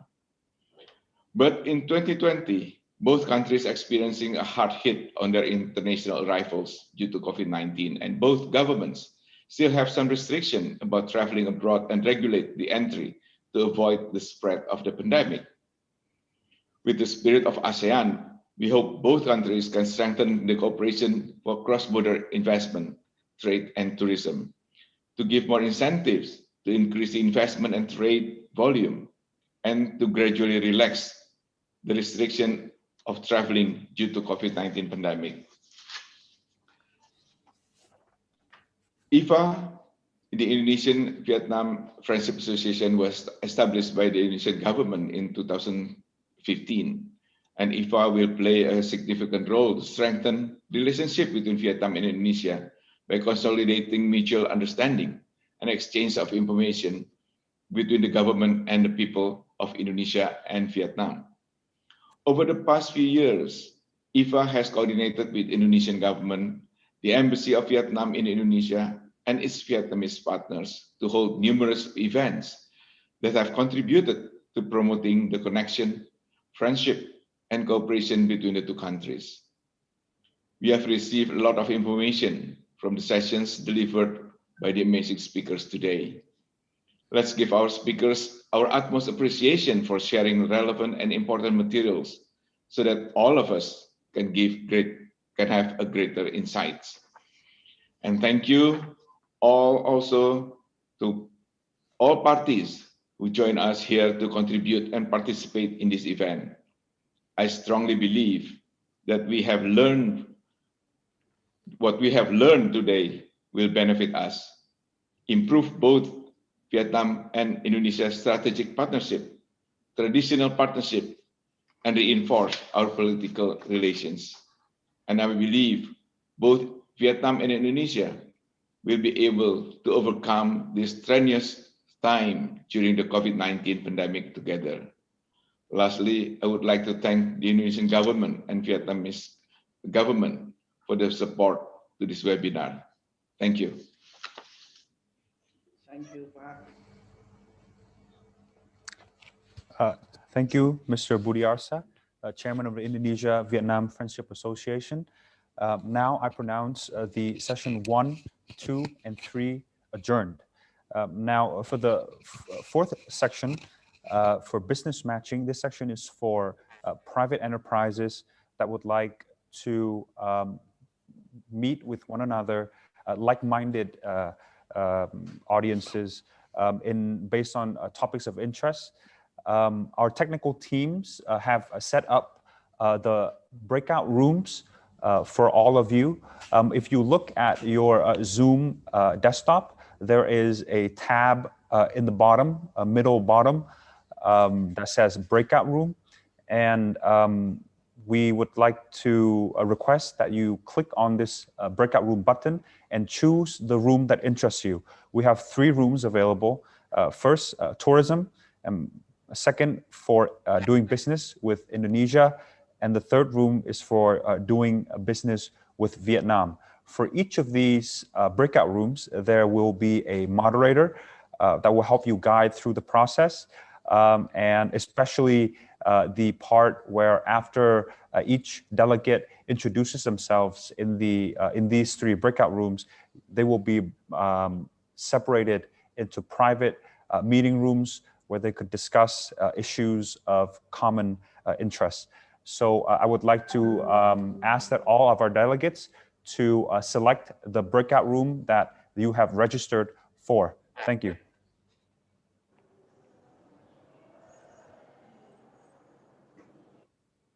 Okay, thank you for your participation.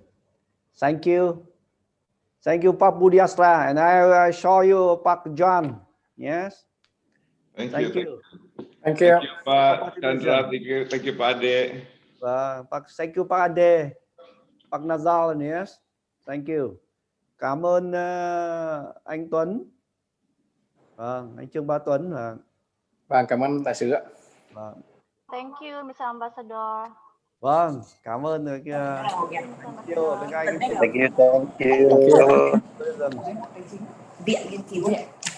Viện nghiên cứu